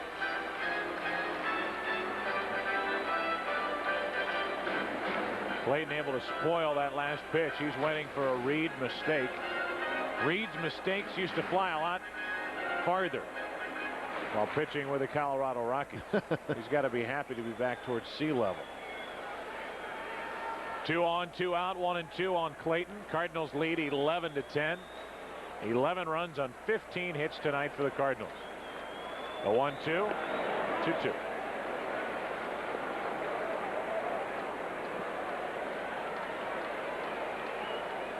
The only team in the division tonight to lose so far is Milwaukee. They lost at New York 3-0. Otherwise, everyone else victorious, including the Cubs, who tied the Braves with 3 in the night. 2-2 to Clayton. Do it again. Pittsburgh blew away Florida 10-4. And Houston came up with 2 in the bottom of the 8th inning to beat San Diego 4-3. Langford at second. Mabry at first. 2 out. 2 balls, 2 strikes on Clayton.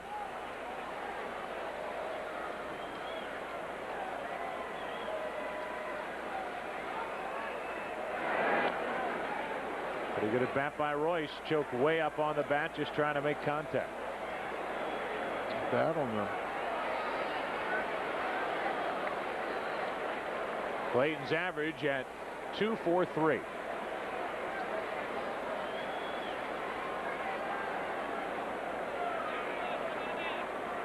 We had 7 total runs scored here in the first inning, and we really haven't slowed down since. 7 total scored in the 5th. Here's the 2-2 pitch. A little fly ball into shallow right center, but it'll carry. Boy, is that ball carrying. All the way out to Hamilton in right center to end the inning. The Cardinals have now left 11. They've scored 11. They've left 11. We go to the 8th. Cardinals up by 1.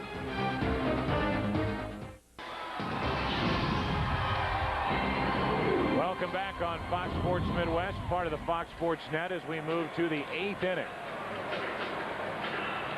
3-hour, 2-minute game. With a couple of innings left. Cardinals lead 11-10. The Giants haven't quit. They keep coming after the Cardinals, and Curtis King takes over. He is the 4th pitcher of the night for the Cardinals. The Giants have used 5. And we'll have a pinch hitter, Ray Sanchez, to start the inning. Curtis appearing for the 6th time, unscored upon, got the victory last night with a scoreless inning, and he was on quite a roll before he was called up. And pumps a strike in to Ray Sanchez, hitting a mere .381. Had a hit in extra innings here last night.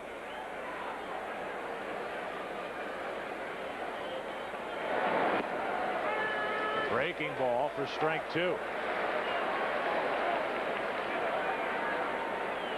Sanchez didn't like that call. Didn't like it. Take that kind of walk. You know, it still is a rule in the National League that you can, once you get in the batter's box, you can't leave it without permission. You really see that one being observed. 1 ball, 2 strikes.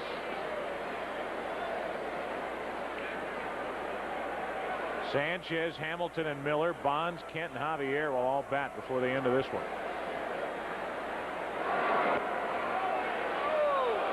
Oh, what a good pitch. 2 balls, 2 strikes. Okay. All right. Well, Sanchez is happy.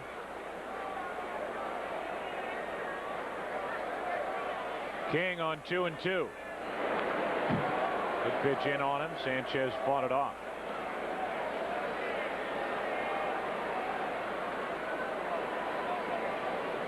Ray trying to get on. Cardinals lead it 11-10. It's King out there now, and who knows about the 9th inning. Cardinals had to use Brantley last night. 2-2. Go again. I asked Dave Duncan today, I said, what do you do with Jeff Brantley? He threw last night. Do you just wait and see how he feels every given day? He says, no, I don't even think about using him unless he were to come to me and say, hey, I feel good enough that I can pitch tonight. To the right side, that's a fair ball. Mack will take it himself. 1 away, and the leadoff man is gone. Center fielder, It's kind of hard to even consider Brantley as your closer until he can pitch in back-to-back nights. And there's no doubt about that. The Cardinals need closer A and closer B. And closer B is probably Acevedo right now. Right. 1 out, nobody on. Here's Hamilton.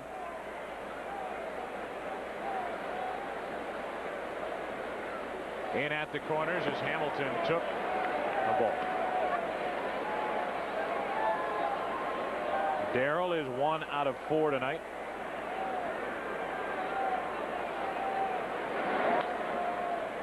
Clayton to his left has it.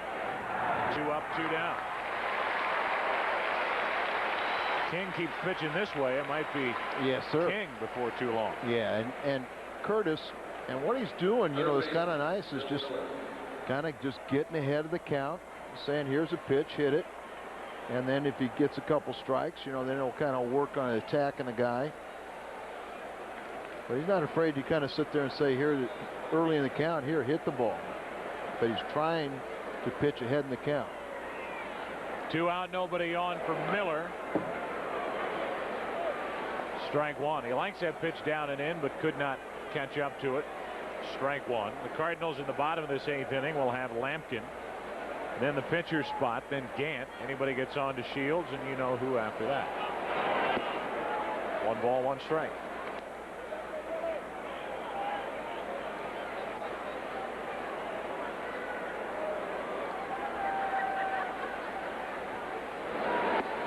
Good tailing pitch, strike 2. Miller gave up on it, Al, and it jumped right back over the heart of the plate. Yeah, it was a 90-mile-an-hour. I think it was more of a cutter. You know, he wants this ball low. Look at Lampkin. Breaking ball. Could have had it. Miller kind of gave up on that one too. The breaking ball he's throwing for strikes. Well, that was a good pitch. You know what I'm saying? That's a strike. Still 2-2 on Miller. And Curtis got a fastball that he can run away, cut it in on a left-hander, but he can really run one away or jump right in on the hands of a right-handed batter. Watch some movement on this pitch away. Still 2-2. It kind of was straight. Had a little bit of a sinking action to it.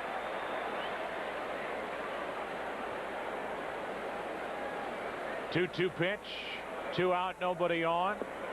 Full count. Bonds next.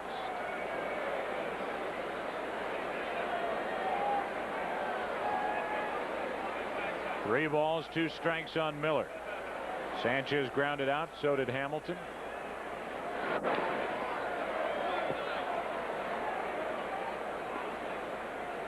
Stays full. It's the beauty of hitting in front of Barry Bonds. People are going to challenge him.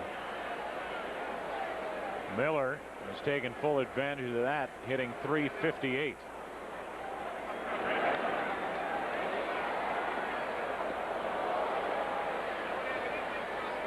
Miller a good at bat now, fouling off some nasty pitches from King, trying to get on base to bring Bonds up.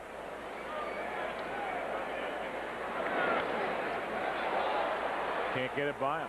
Well, that's the thing. You know, you sit there and you try not to go deep in the count, but then you got a little guy that has good bat control, and he'll fend off and just stay alive on your pitches and waiting for your mistake. 3-2. Oh.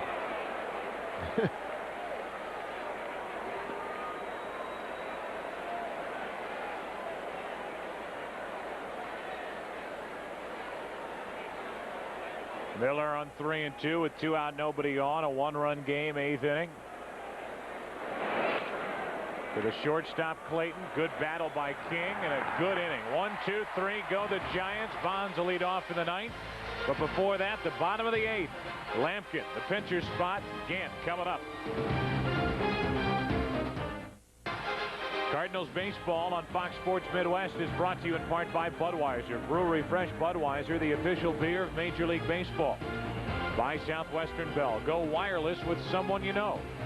And by Southwest Airlines. With fares so low, you have the freedom to go places. Fly Southwest. Bottom of the 8th inning, and it will be Lampkin, then King. Hey, we're at the Ritz-Carlton. You know where we're at? And they're the Cardinals Club. That's the Cardinals club. The piano, it normally is a player piano, but it can be played. Eddie, you see the bruised left eye, so he's unavailable tonight. And King is in the on-deck circle. That's how well he's throwing the ball. They're going to stay with him, Al, in a one-run game. Yeah, I like that. I mean, he was leading the all AAAs with saves before he's recalled. Brantley's not available tonight, so go and find out how reliable Curtis King is. He's been on a roll. Go ahead and see if you can find that B closer. I had said that there was no double switch last inning. Evidently, we missed that Sanchez had come in to play short, so Reed is batting in the spot, vacated by Aurelia. Reed back out there for his second inning, and he falls behind Lampkin 2-1. I put my head down. And Brett May made the last out and everything, and I saw Johnson come out to warm up Reed, and he had the helmet on and everything, the chest protector. Lampkin way out in front, 2-2. It's okay, Al. I missed it too. Thanks, Joe. You know, these 4-hour games just kind of don't stay quite on top of things. 2-2 pitch. Still 2-2. Reed, last inning, walked 2, including 1 intentionally. That was Mabry. But he got Clayton on a fly ball to center with 2 on, 2 out to end the 7th inning. King had a 1-2-3 8th, and King will be back out there for Bonds, Kent, and Javier in the 9th.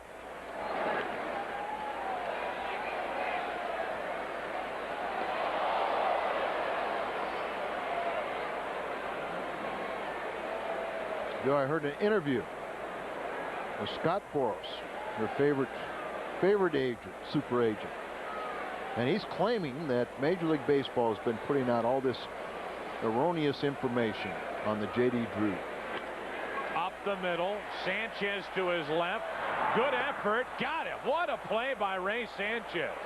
That's as good as you'll ever see. And the crowd here at Busch Stadium appreciates that effort as he spun and threw a strike to Snow. Well, that's why visiting teams love to come here, because of the knowledge of the Cardinal fans. They can appreciate the athleticism of the visiting teams, and that was outstanding. Look at how far he goes, and then under control but out of control, spinning with that body. Good thing he had that low center of gravity to make that throw and have something on it. And Lampkin wasn't taking anything for granted. He was running hard all the way. Curtis King at the plate takes a strike. Scott Boras said, the arbitrator said that King pops it up behind the plate from Maine. This is not easy. 2 out. Said that the J.D. Drew is they're going to take it to court now. And said that in effect the arbitrator upheld what they are saying, that yeah, professionals couldn't be involved in the draft, the amateur draft, where everyone said, and thought immediately, said, okay, because he signed a contract with the Northern League that he either has to sign with the Phillies by midnight Tuesday night or he goes back into the draft. And they're saying, well, he's a professional. He was paid last year in the Northern League. And if that happens, that's going to destroy the June draft. Everyone will become, or top people will all go and play professional ball. Little pop up into right. Here comes Javier. Cardinals go in order in the 8th. Curtis King back to work. It all comes down to the final 3 outs. 9th inning. It's a 1-run game. Still up. He's still rooting, and so are you. 11-10. The Cardinals lead into the 9th inning. Bonds hits one into deep center field. Langford back. He's there. 1 pitch, 1 out. And a big threat is gone here in the 9th inning. King has retired 4 in a row. Here is our Discover Card playback. The second home run of the night by McGuire. He and the Cardinals hope will be enough. Took it from an 8-8 game to 11-8. It's now 11-10 after a 2-run home run by J.T. Snow. And here is Jeff Kent, who is more than capable of tying this game. He's hit 4 home runs, hitting .284. Tonight, 2 out of 4, and he takes a ball. 1 out, nobody on. 11-10 Cardinals here in the 9th. King still throwing hard, 1-1. How funny statistics can be sometimes, Joe. Here at the major league levels, right-hander batters are batting 167 against Curtis King, but yet in AAA they were batting 469. Just low, 2-1.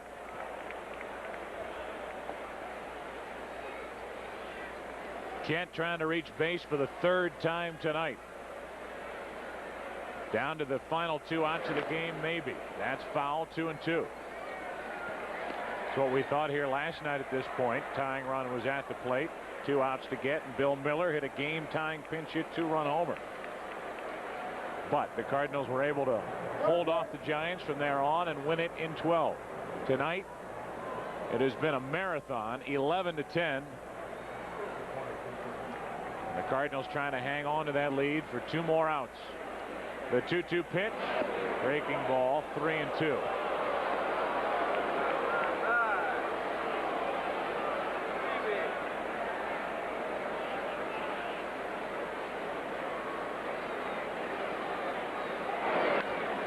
Hit into left field. Kent got under it, and Gant has room. 2 out. Kent a full swing, and he's talking to himself as he heads back to the Giants dugout. Alley didn't miss that by much.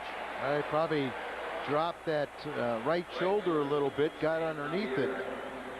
Curtis King has to get the most difficult out, that 27th out. And you know, you like the thing I told you about the left-handed batters. He's been getting them out in the big leagues and in the minor leagues. Here's Javier, switch hitter, ball 1. Lefty's 167 average against Curtis in the big leagues and 167 in AAA. 1 ball, 1 strike. Curtis King has retired all 5 Giants hitters he has faced. 2 out, nobody on. This crowd is still so anxious. Normally they'd be making all sorts of noise. There's strike 2. I think they're a little worn out, Al. And I think they're also just hanging on every pitch. Following the game on Fox Sports News, Bulls Pacers game 3, Sabres and Caps highlights, and a look at the Indy 500 weekend. Down to our final strike here tonight, maybe. 2 out, nobody on, 1-2 on Javier. Just outside, 2-2. King made it, put it right where he wanted. Sure did. And Curtis was leading all AAA relievers with 11 saves at Memphis, and this is going to be his first major league save. Got it. Curtis King retired 6 in a row, and this is a big night for the Cardinals now to hang on, keep pounding away, and then the bullpen was just good enough again. Curtis King couldn't have been better. He was outstanding, but Mark McGuire, Langford gave a home run too. A lot of offense there, 11 runs, and it paid off. Needed every bit of it. King retires 6 in a row to end the night, and our final score 11-10 St. Louis. Painter gets the victory. You've been watching St. Louis Cardinals baseball on Fox Sports Midwest. There's our next game, Rockies at Cardinals on Wednesday night. We're on the air at 6:30. Fox Sports Midwest is your regional home of Fox Sports Net. Mark McGuire hit 2 tonight. He's hit 23 on the year, and we now take you to the Fox Network Center for Fox Sports News Prime Time. For Al, I'm Joe. Good night from St. Louis.